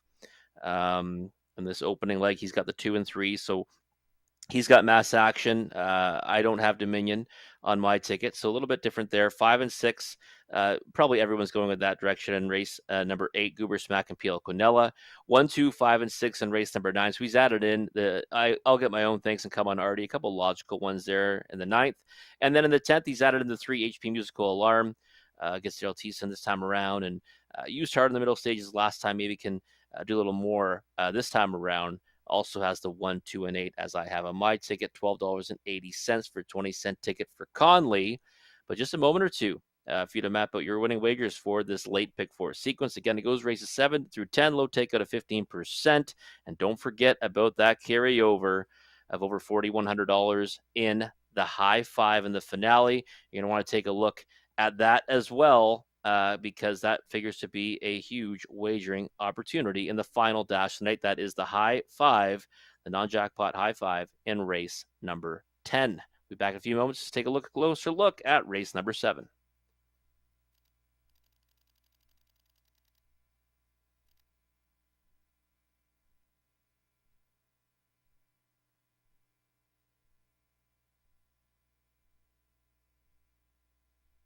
You there?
Field 4, race number 7 on parade. One massive tattoo, Bruce Richardson for John Holding and Morley Bosworth.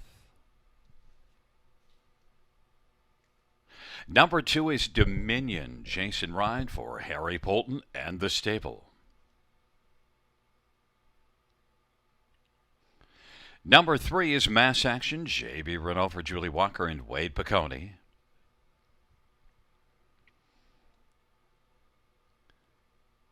Four is Fitness Class. Austin Sorry for Bill Budd and Hut Racing.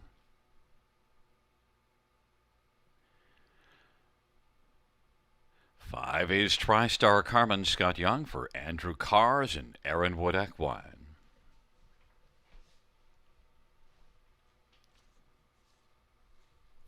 Number 6, Cam Perry Hanover Pat Houdon for Gary Kingshot.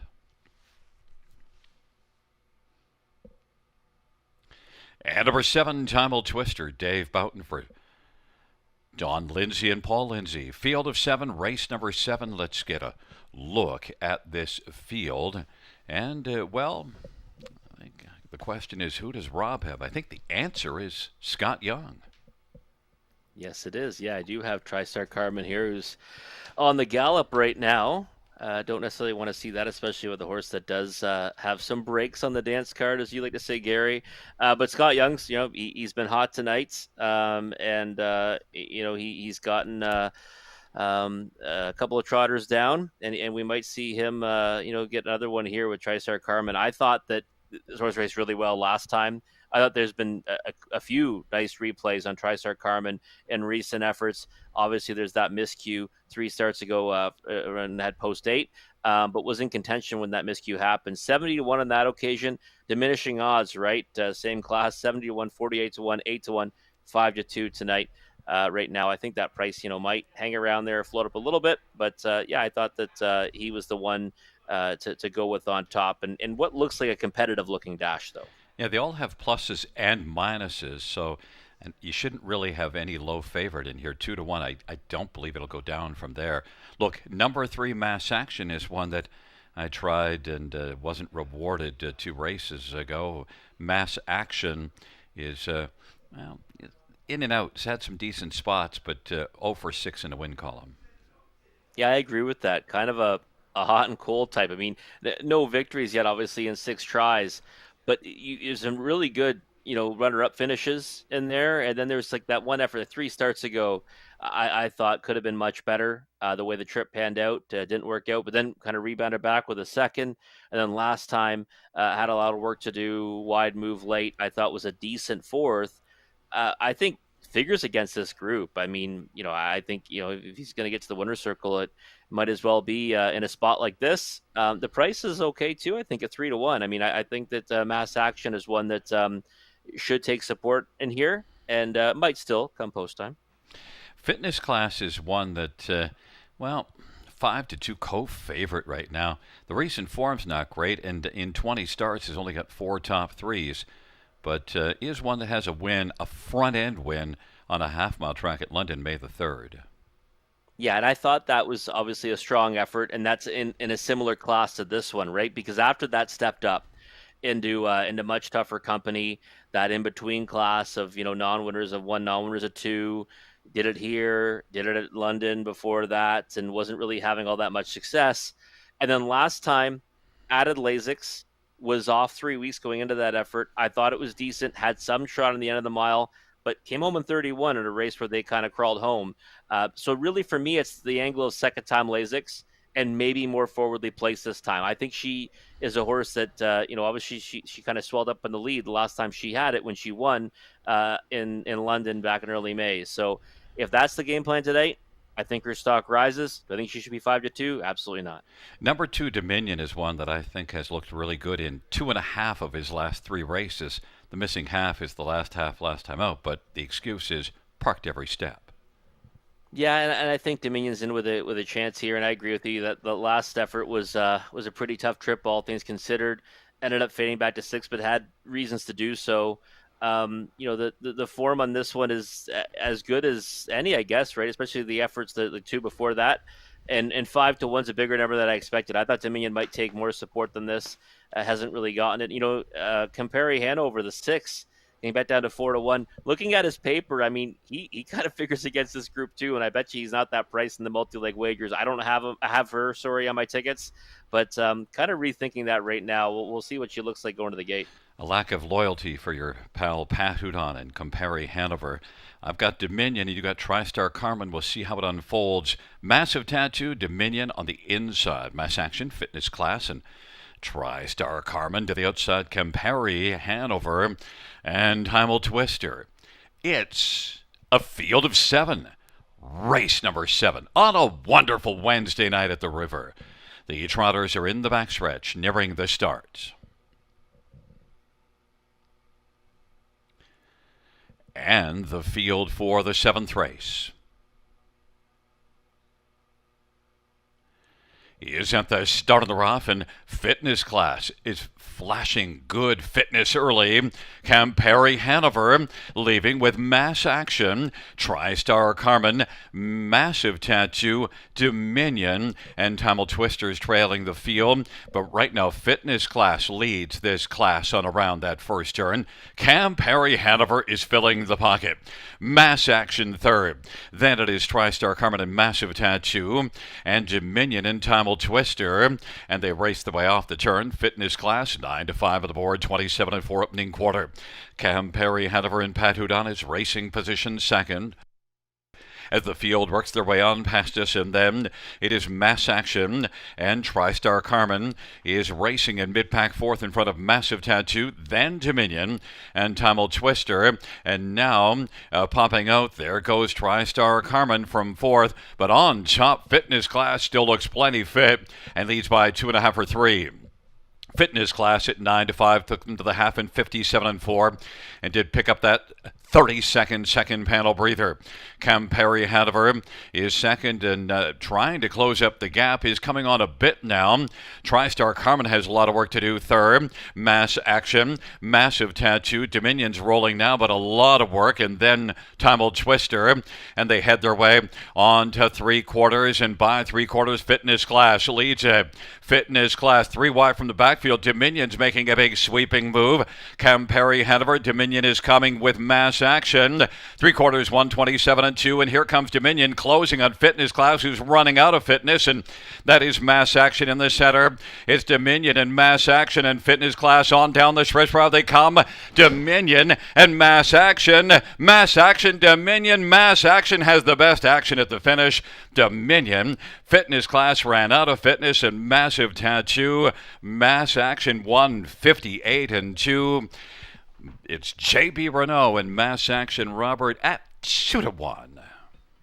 Yeah, we kind of thought this one might be sitting on a victory, Gary, and now Mass Action gets to the winner's circle, and a horse that again, those second place finishes were all good efforts. Again, there were a couple ones that were just so in between here and there, but you could see like he had Trot, on the backside. It's just a question of he's going to be able to get out and navigate some room. He did that. And Fitness Class, who I said, her stock rises if she goes to the front tonight. Well, she did that. And, she looked really good to 3/4. And then you could see she kind of shortened her stride. And she ends up sticking around for a piece of it underneath, third. But we had Mass Action at Dominion just kind of run away from it in the stretch, right? But obviously Fitness Class, second time Lasix, a little bit better. Maybe next time go further in the lead, but wasn't in the same time zone at the end of these two. Halfway around that final turn, I thought absolutely for certain that I had the straight exactor Dominion and Mass Action, and turned out the other way around.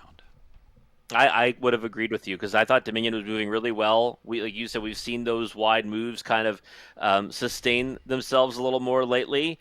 And Mass Action, was kind of coming out in tight quarters and stuff. And I thought maybe Dominion had the jump, but no, Mass Action picked up that late trot of Dominion and just kind of kept them at bay to the wire.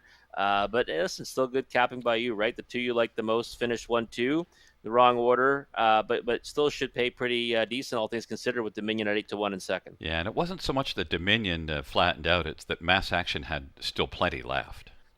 Yeah, I think so. We've seen good things from Mass Action, and I I kind of still think he's bound for better things because some of those efforts in finishing second were pretty solid, right? You see good form references too, Veracruz, right? Forbidden Treasure, and I think we'll see more good things from Mass Action. Probably just needs to break the seal right on that first victory, and now maybe he'll start to pile them up.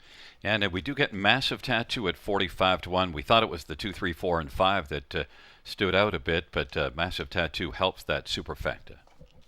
Yeah, it definitely does. I mean, that's a horse too. We've kind of talked about saying that she's been racing better as of late. Now she's got 3 in a row, top 4, and kind of getting away well and sticking around. Yeah, a horse I didn't use underneath again, but she hits the bottom end of the super at a big price. Back in front of us is number 3, Mass Action. Mass Action is a 3-year-old muscle mass bay gelding owned by Wade Piccone of Stenchel PEI. Julie Walker, the trainer. J.B. Renault, the winning driver. Mass Action, 158-2. First lifetime win.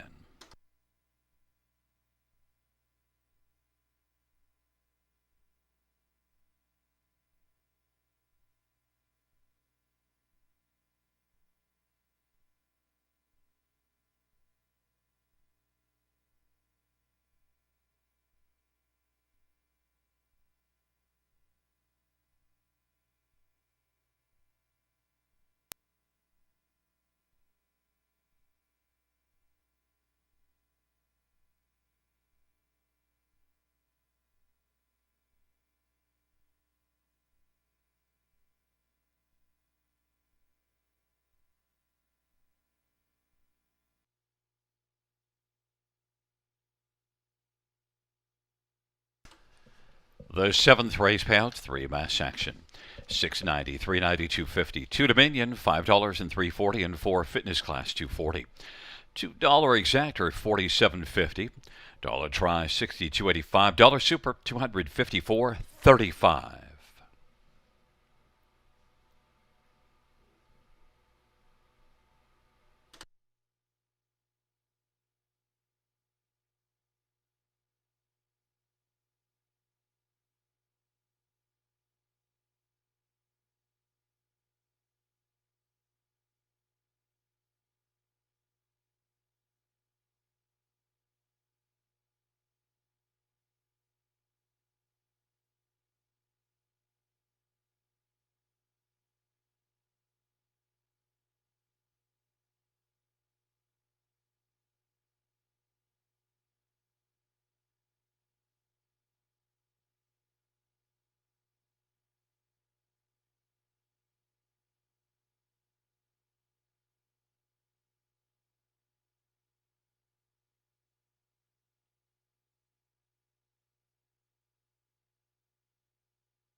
The seventh race order finish from the top is a 4-2-1-3-7-6-5. That's 4-2-1-3-7-6-5 on the bottom.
Field for the eighth race on parade. 1, Vimy Ridge Venti, Phil Hudot for Steve Loprin and Paul Mazzetti.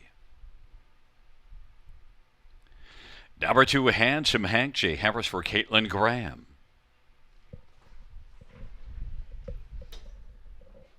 Number 3, It's a Long Story, Anthony Hahn for Paul Meegans and Saltwater Stable and Storyline Stables. 4 is E.R. Norma, Jason Ryan for Sarah Baerjean. And 5, Goober Smack, Tyler Borth for Suzanne Kerwood.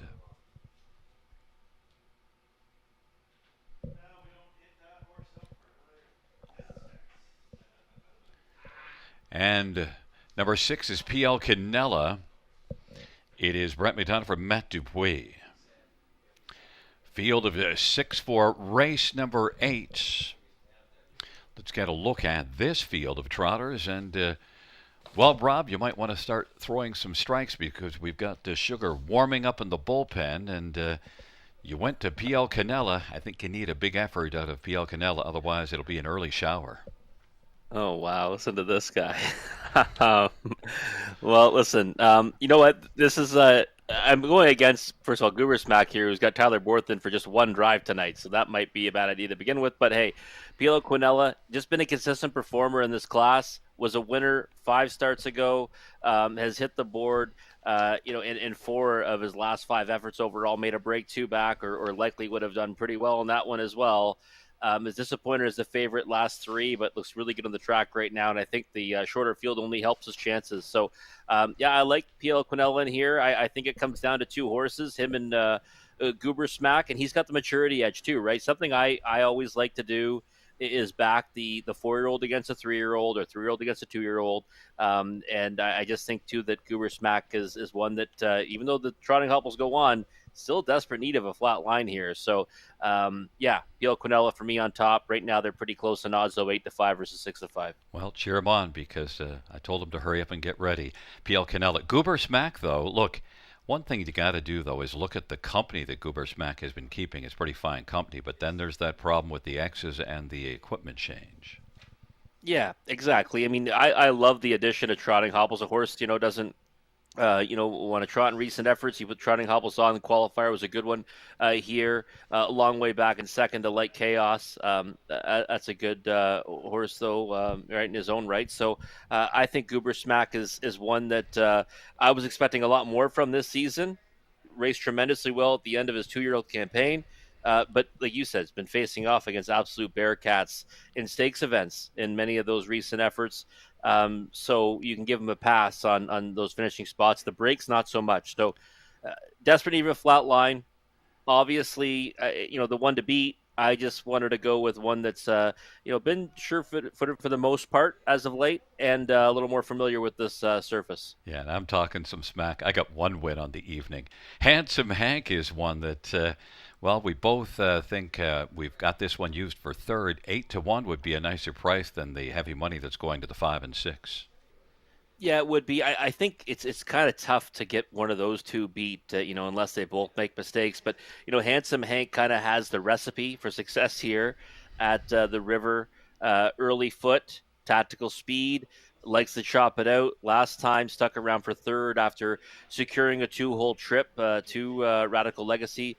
And I just think that, by all rights, should be able to stick around for a big chunk again this evening. Has been minding his manners as of late. And a big time speed threat. So if he could ever, get to the front and maybe if, there's, Goober Smack doesn't mind his manners and P.L. Quinella can't get into it, then maybe he has a chance. But I think more than likely one you have to use underneath in the try and super. And Handsome Hank did crush this class at Georgian Downs July the 6th, beating Hall of a Ride and M.I. Radical. So not without a shot in here. And then, who else? I forgot who else I need to have you talk about in here. Oh, the 4. E.R. Norma. Yeah, well, how about E.R. Norma? Yeah, E.R. Norma, I thought raced well last time to be fourth. And a horse that, I thought was kind of racing better than advertised, even at Mohawk Park as well. I don't think she's without a chance either under the right trip circumstance. But again, with two horses in here that I think are kind of just further ahead of the rest of the field, and maybe Goobersmack might be further ahead of all of them if he minds his manners and takes the trotting hopples now in a pari-mutuel event. But I think ER Norm is one you have to have in the bottom end of the Tri-and Super. Well, you got PL Canella at 2-1 and Sugar warming up in the bullpen. Goobersmack is my top one, but it's iffy and 4-5. I don't like that. It's a field of 6 trotters for race number 8. They're gathering speed.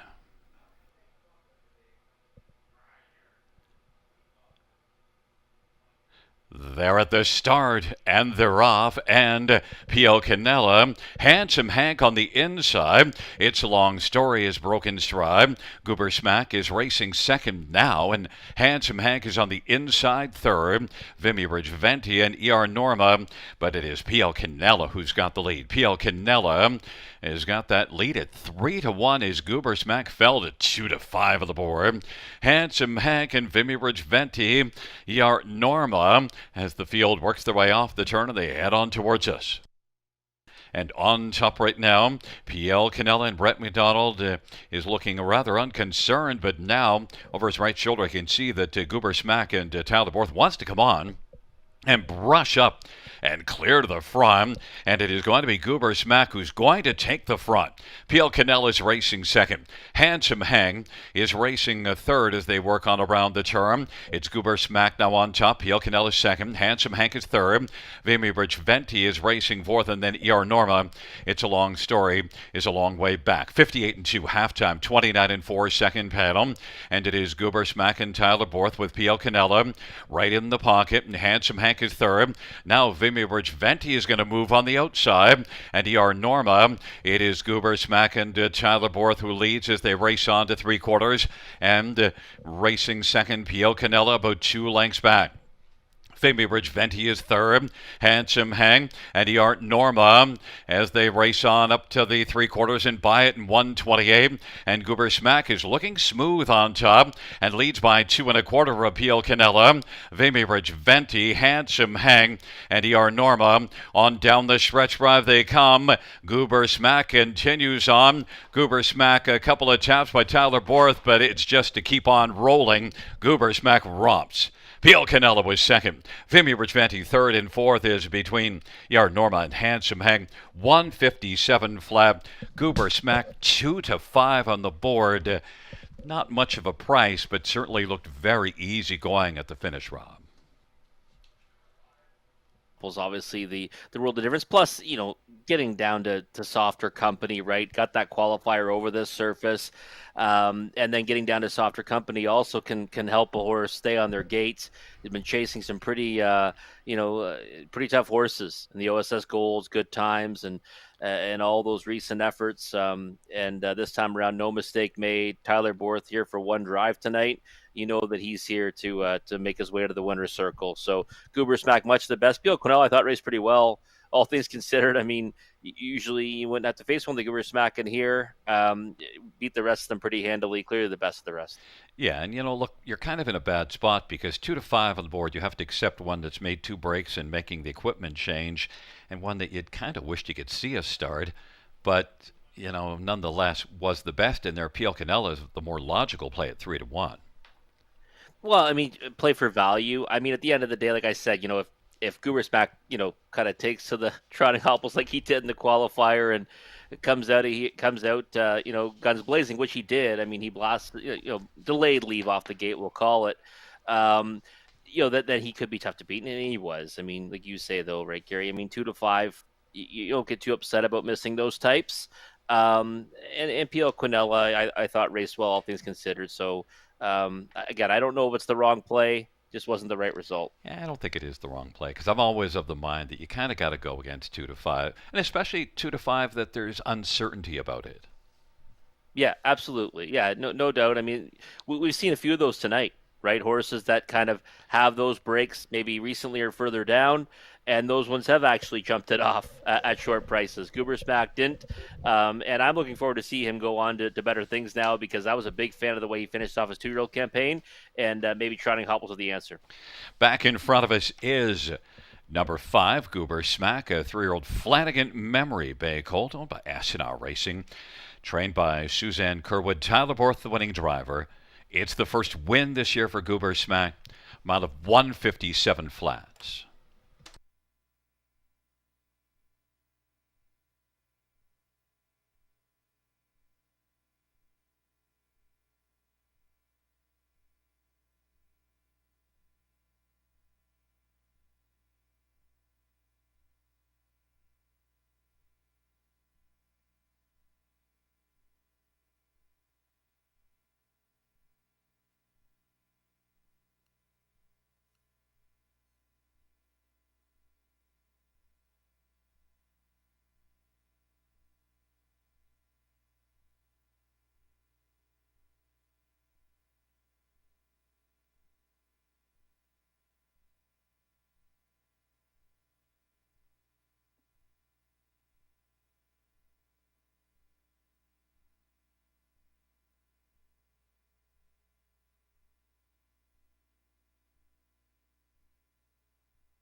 Eighth race, payouts 5, Goober Smack, 280, 230, 260. 6 BL Canella, 320, 261. Vimy Venti, 640. $2 exactors, 650. Dollar Try, 1590. Dollar Super, 4665.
Eighth race order finished from the top. 3, 4, 6, 5, 1, 2. That's 3, 4, 6, 5, 1, 2.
Hey kids, do you like to write stories or poems or draw pictures of horses? We're running 2 contests from now until August 31st with a total prize money of $3,500. For the Youth Literary Derby, Ontario students in grades 3 to 8 can submit either a short story or a poem with standardbred theme. Poems and stories are judged separately. If you like to draw, then the Youth Art Derby might be for you. This one is open to students in grades 3 to 12, and you can do a drawing or a sketch of anything standardbred related. Check out our website for more inspiration and more information, bgracingalliance.ca.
Field 4, race number 9. On parade 1, Harry G. Brent McDonald for Duncan Gillis and Christina Safdie. Number 2 is Smokestack. Sammy Filia for Brett Lester, Michelle Tart.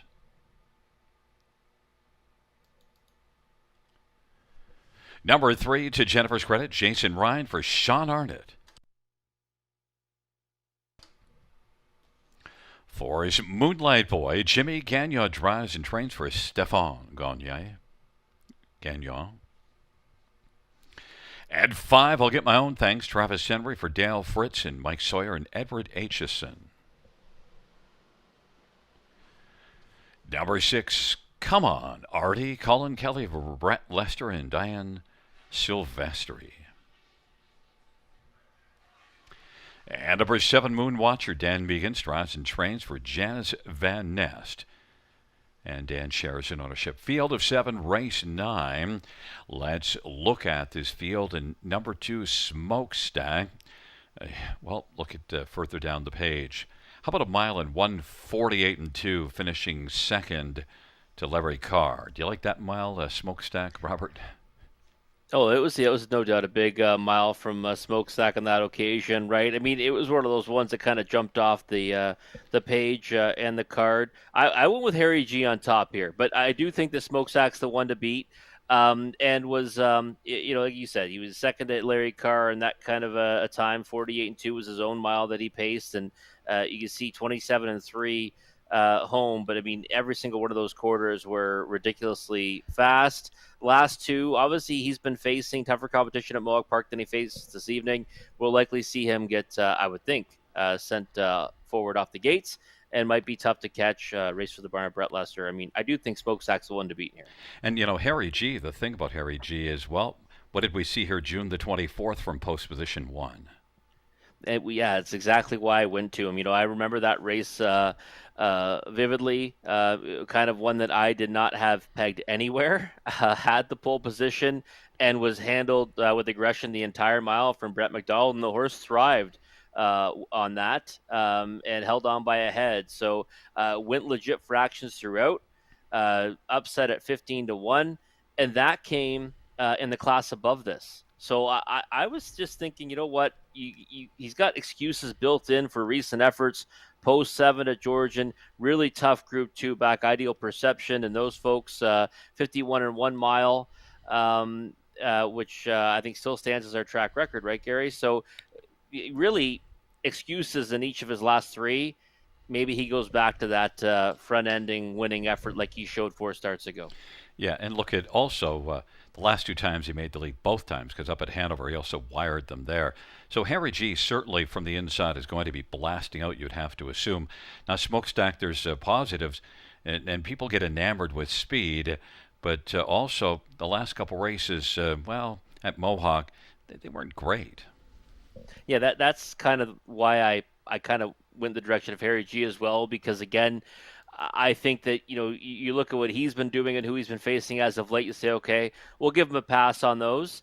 Whereas Smokestack, I mean, he kind of got down to a spot. I thought he'd be more competitive. He took money to 6-1. You thought he raced okay overall in his latest, but I think he does, hook a pretty decent group. I mean, getting into the one of the bottom conditions here at Grand River. So again, I think he's the one to beat, but Harry G, I think, is one that might be able to do that if he can get the lead and obviously maintain it. By the way, you forgot that Ideal Perception upped that and went in 50-4 on a start June the 17th, 50-4 Ideal Perception. So that was actually the second one, I guess. Yeah, so we did it before that, 50-4. So yeah, that stands as a pretty solid mark. But hey, listen, we've seen some wicked miles over this surface, and I definitely want to have a take back on my. I don't think we'll see a 49 mile this summer. Yeah, Come On Artie is one that, geez, I hate to see the way he's racing right now because, man, he was outstanding last year. He was, yeah, no, he tremendous success last year, 11 for 34, all kinds of on the board finishes. This season, 0 for 25. He's got those 8 on the board finishes, but very camera shy. I thought he figures, decently enough against this group. I mean, he certainly isn't in over his head. Just has to raise his game a little bit, and he can be right there at the wire. And a quick thought on I'll get my own, thanks. I thought raced well to be second to Bob Loblaw, your favorite horse last time out. Has missed a week between starts, and another one that on his best day can get the better of this group. But I think the winner is likely going to reside from post 1 or 2. Well, those posts and the rest of the field are moving in behind the gate. It's a field of 7, the 9th dash on a wonderful Wednesday night at the river.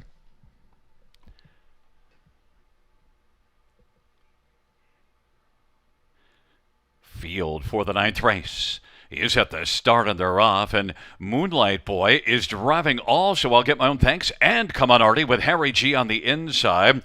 Then Smokestack into Jennifer's credit, and Moon Watchers relaxed away, trailing the field. Harry G, well, G's really racing well right now. Leads by a couple of lengths. I'll get my own thanks. Is able to get the pocket, and Come On Artie is third. Then Moonlight Boy, Smokestack is fifth, and then to Jennifer's credit and Moon Watcher. They race off the turn, and they come on up towards us off at 26 and 4. Opening panel, Harry G with the front. Harry G and Brett McDonald enjoying the view on the lead. I'll get my own thanks is second. Come On Artie is racing third, and there goes Smokestack now, starting to puff some smoke on the outside as they race their way on up towards the half, and then Moonlight Boy on the inside to Jennifer's credit. And Moon Watcher is trailing the field. Harry G at 6-5 on the boards got the lead. I'll get my own thanks as second. 55 and 2. It was a solid halftime as they raced their way on down the backstretch. And Smokestack is steadily gaining ground. Now bursting onto the scene is only about 2 1/4 off the lead. Then fourth Come On Artie on the inside. Then it's Moonlight Boy. And to Jennifer's credit, Moon Watcher. But it is Harry G. Still the one to beat. Smokestack. Length and 3/4 back. I'll get my own thanks is racing third. 3/4, 123 and 2. And Harry G is still moving well. Smokestack second. Then on the inside, I'll get my own thanks. And Moon Watchers come from way out of it and is flying, racing fourth. And then Come On Artie on down the stretch. Wherever they come. Harry G, Smokestack with work to do. Harry G still looks plenty game. I'll get my own thanks. And it is Harry G. Gee, Harry was great. Then Smokestack was second. Then Moon Watcher. And I'll get my own thanks. A mile of 1:52 flat. Harry G. That's a strong. Harry G just loves being on the lead. Horse that just kind of thrives being handled aggressively, and he doesn't like to give up the lead, that's for sure. I mean, he turned away challengers. I love what Brett did at the start. I mean, just kind of kept driving on the inside and basically said, listen, you guys have to take down. I'm not letting anyone go. And they got the picture pretty quick and dropped in behind him. So I again, monstrous effort from Harry G. Does it in the easier class that he did last time. Now, he did get hammered down to 6-5 late. I thought Smokestack would be kind of the definitive choice in there. Raced a very well to be second. I mean, first over a long way. And again, against a horse that just really swells up on the engine. So when he gets inside draws and paired with this pal Brett McDonald, I think we'll see this one, chopping them out here at the river and continue to do good things. Yeah, and Smokestack was not at all coming to him, and so it was clearly that Harry G was better with the front end against him. Oh, definitely. No doubt about that.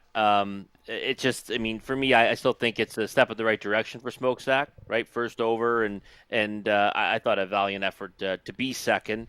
Moon Watcher, one that we kind of always think he's an up and down type, right? I mean, he raced well from off the pace tonight. Usually when he starts throwing these efforts out, the thirds and seconds, and now he's got another third, he might be sitting on a win, because I've always liked Moon Watcher. A little light in the win column this year, but I'll put him on the watch list anyways for next time. Hope he draws a better post. Well, now that's back-to-back really strong efforts. And look, Harry G and Smokestack are a little maybe too tough for him, but boy, Moon Watcher, we won't be watching 30-1 next time out. I don't think so at all. And you know what? The other thing, too, is it might not have to face the likes of those ones. You're right, Gary. I mean, a pretty tough lineup tonight. You got a horse dropping down from the top condition class here, another coming over from Mohawk Park, finishing third to those two. No shame in that. It's a 1-2-7-5.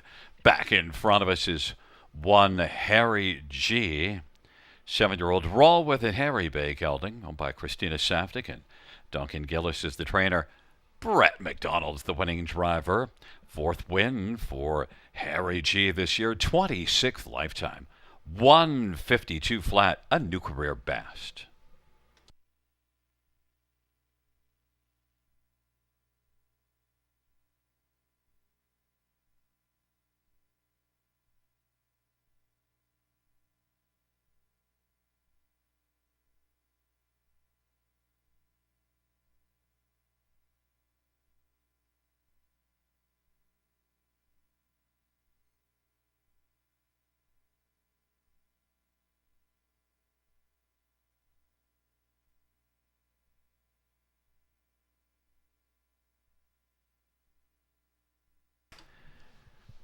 Ninth race payouts 1 Harry G. 470, 290, 282, Smokestack 270, 260, 7 Moonwatcher 580.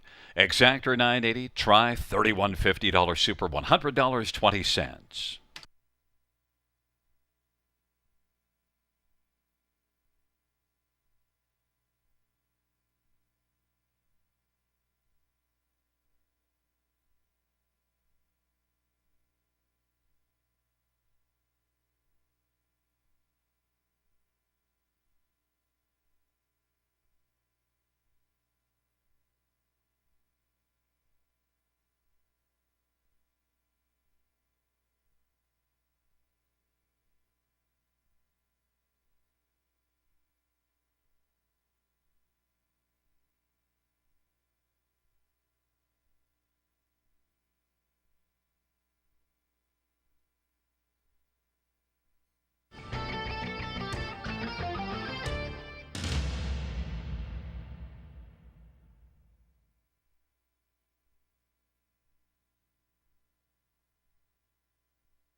Ninth race order finish from the top is a 1-2-6-7-4-5-3. That's 1-2-6-7-4-5-3.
Field for the 10th on Parade 1, All Out Maryland. Anthony Hahn for Pam Forkey.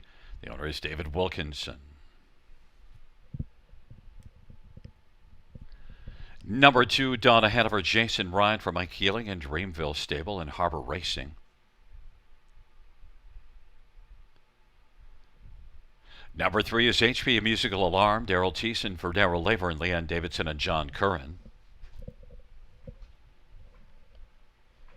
4 is Fastnet Rock, Brett McDonough for Matt Dupuy and Lance Wells and Lyndon Wells. 5 is Lockdown Romeo, Bruce Richardson for John Holding and Morley Bosworth. And number 6, Century Isaiah, Ron Waples Jr. for driving and training and sharing an ownership with Dr. Sheila Atmore. Number 7, Pajamas Optional, Jeffrey O'Brien drives and trains and owns. And number 8, JG's pal, Scott Young for Brian Lawrence and Stuart Lawrence. It's a field of 8 for race number 10, an interesting final dash. And, well, Rob, I think we both look at this race the same way, that maybe JG's pal's the best one in here. But the 2 on the inside get the much better post positions, and they're certainly interesting in their own right. So we both went to the inside, too. I went 1-2, and you went 2-1. There's Donna Hanover right now showing us some intent. Yeah, nice score down from Donna Hanover right now. Gotta love the score down from this one here. I mean, she's showing some tactical speed. In the past we haven't seen much of it here at the River. Maybe we see it tonight from post 2, and I agree with you, Gary. I think that JG's pal I likely would have on top in here if not for that 8-hole. Right, and the 8-hole has been, a tricky starting spot even here over the 5/8. So I agree with you. The inside 2 are kind of where I want to be on the top end of it. And Donna Hanover, I thought raced really well last time. I think we remember we kind of said, we got to kind of put that one on the watch list. Mystery Deal, Ancient Wall made a break tonight, but I think it looked pretty good, up until that miscue. So yeah, happy to have her on top. The 3-1's a decent price right now. It's amazing how Donna Hanover and All Out Maryland, both 8 starts, both almost the same amount of earned, third in each of their last starts. All Out Maryland on the inside, Pam Forkey's putting up some numbers. Yeah, big time. And right now there is $7,400 of new money in that high 5. Of course, the carryover of over $4,100 coming into this. So definitely a great wagering opportunity. The one All Out Maryland, this is one that I actually jumped all over at Mohawk Park June the 20th because I thought raced really well to be second here in this class on June the 12th. Didn't work out in that spot, but then came back to be a decent third. 2 birthday money and mass money and OSS Grassroots July 7th at Clinton. So has been off, a little more time again. But, that pole position, a tricky spot for a trotter that makes breaks sometimes. But if she gets away well off the switch, I think she can play a big part of this. And right now, I'd say she is the value at 4-1. I look for the bigger price between her and Donna Hanover. We both went away from JG's pal, but I think we both are a bit afraid of him. Yeah, you've got to be afraid of him. He's won 2 in a row. He's going to be brimming with confidence. He's trending in the right direction for trainer Brian Lawrence. I mean, they've only had the horse 4 starts. It goes 5th, 3rd, win. The problem is that that 8-hole. I mean, it's just, what's the trip look like? If he can kind of get into the race like he did last time, where maybe gets away mid-pack or something like that and grab onto a helmet, then obviously he's dangerous. But shorter price on a horse that's got to work from out there, it's tricky for me. That's why I have him in the 3rd spot. I think he lands somewhere in the ticket, just not sure where. For Fastnet Rock is light in the top column, the top 3 column this year, but was really sharp here at July the 10th. Yeah, he's one that you could look at for, maybe a bombs away type in here. He's kind of, he's over 24 in the season, which I never like, obviously, but he's had some decent efforts here and there. And that second to Ultra Lady was a good one. And really it comes down to, is he going to mind his manners? Where does he get away? What kind of trip does he sit? I think he's got to sit a favorable journey and just see what he can get on the end of it. Maybe he can work his way up the ladder in the high 5 somewhere and add some value to it. Lockdown Romeo is kind of versatile, can get off the gate, can race from off the pace, and was decent last time out. And I think he's got talent, but sometimes struggles to figure out how to put it together. Yeah, I agree with that. 0 for 11 this year, 4 on the board finishes. Last year, 6 on the board finishes, and he does have ability. So if he's figured out and he's good to go coming into this, then he's upset potential and he's taken support throughout. He's 6-1 right now. If he was to top the ticket, though, it would definitely pay well. Well, Donna Hanover is 7-5, and you're on that favorite. I like my 3-1 on All Out Maryland. It's a field of 8. All Out Maryland and Donna Hanover and HB Musical Alarm on the inside. Fastnet Rock, Lockdown Romeo in the center. The outside, Century Isaiah, Pajamas Optional, and JG's Pal. It's a field of 8. It's race number 10, the final dash. They're in the backstretch, gathering speed, approaching the start. And the field for race number 10.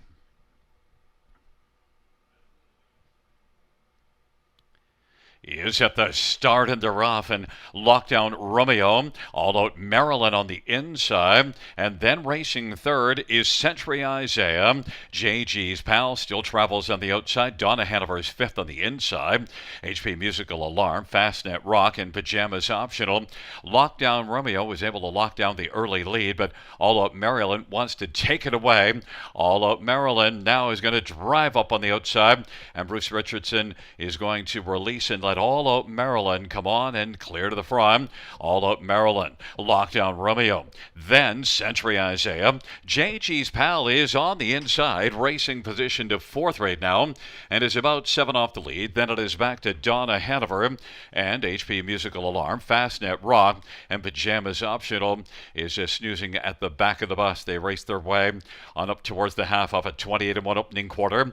All Out Maryland at 3-1, and Anthony Hahn with a lead over Lockdown Romeo of 2.25. But there goes JG's Pal, and is looming and is coming up aggressively for Scott Young, and gives cover to Donna Hanover as well. Century Isaiah's on the inside. HP Musical Alarm, Pajamas Optional, and Fastnet Rock. It is All Out Maryland now, needing to survive a stiff test from JG's Pal. All Out Maryland, JG's Pal, Lockdown Romeo. Donna Hanover is still fourth. JG's Pal has taken the lead. Century Isaiah is racing fifth. HP Musical Alarm and Fastnet Rock and Pajamas Optional. And JG's Pal, well, All Out Maryland was no match for holding off JG's Pal, and JG's Pal is kind of alone. Donna Hanover now is coming on. All Out Maryland on the inside, and then Lockdown Romeo. But JG's Pal has no pals in the stretch drive, is all alone, playing all by himself. JG's Pal is going to win it. Donna Hanover, Lockdown Romeo, Fastnet Rock, and Pajamas Optional. 157-4. Well, we said he's probably the best in there, and then we watched the race and confirmed that, yeah, that's right.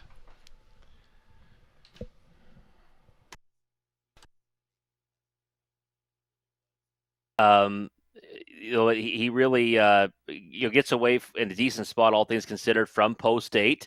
And then comes first over, and you could just see the body language that it was just a matter of time before he's going to just go past and open up a wide margin. Scott Young was never asking him, and he looked fantastic in that spot.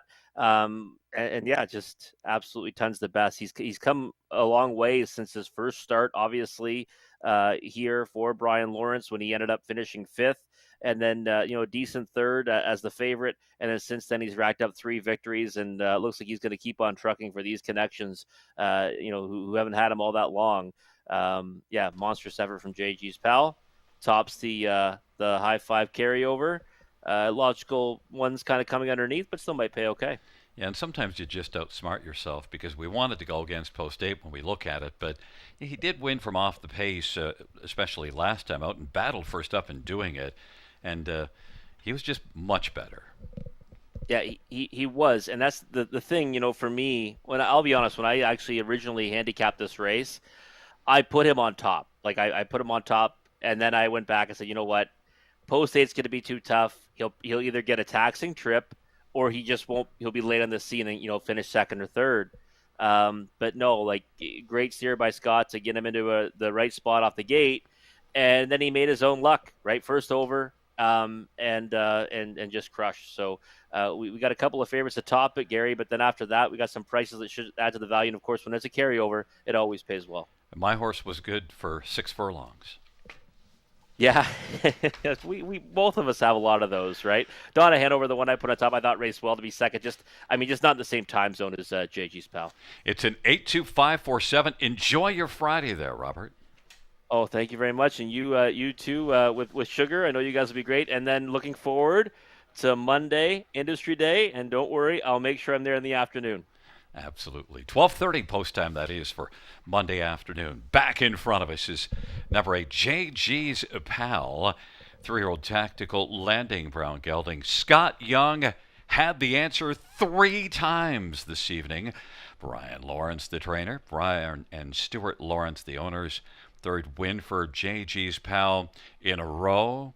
And third this year and fourth lifetime. Mile of 57 and 4.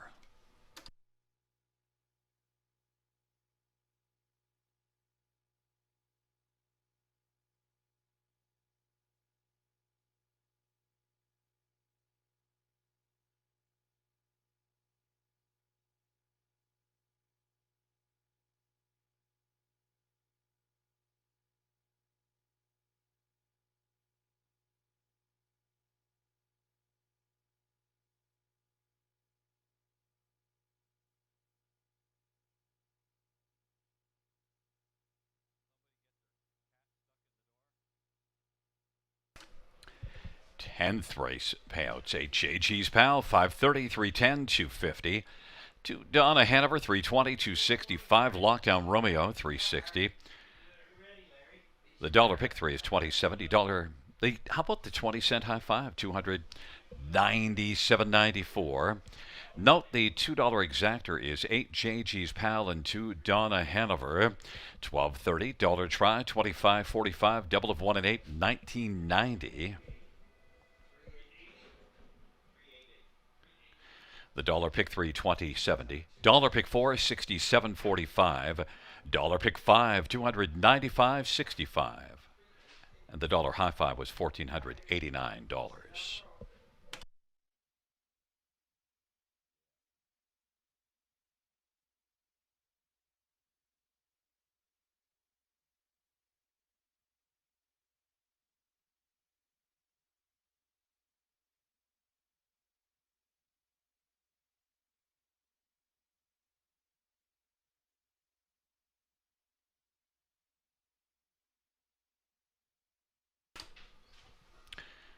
The 10th race order of finish from the top: 7, 2, 6, 4, 3, 8, 5, 1. That's 7, 2, 6, 4, 3, 8, 5, 1 on the bottom.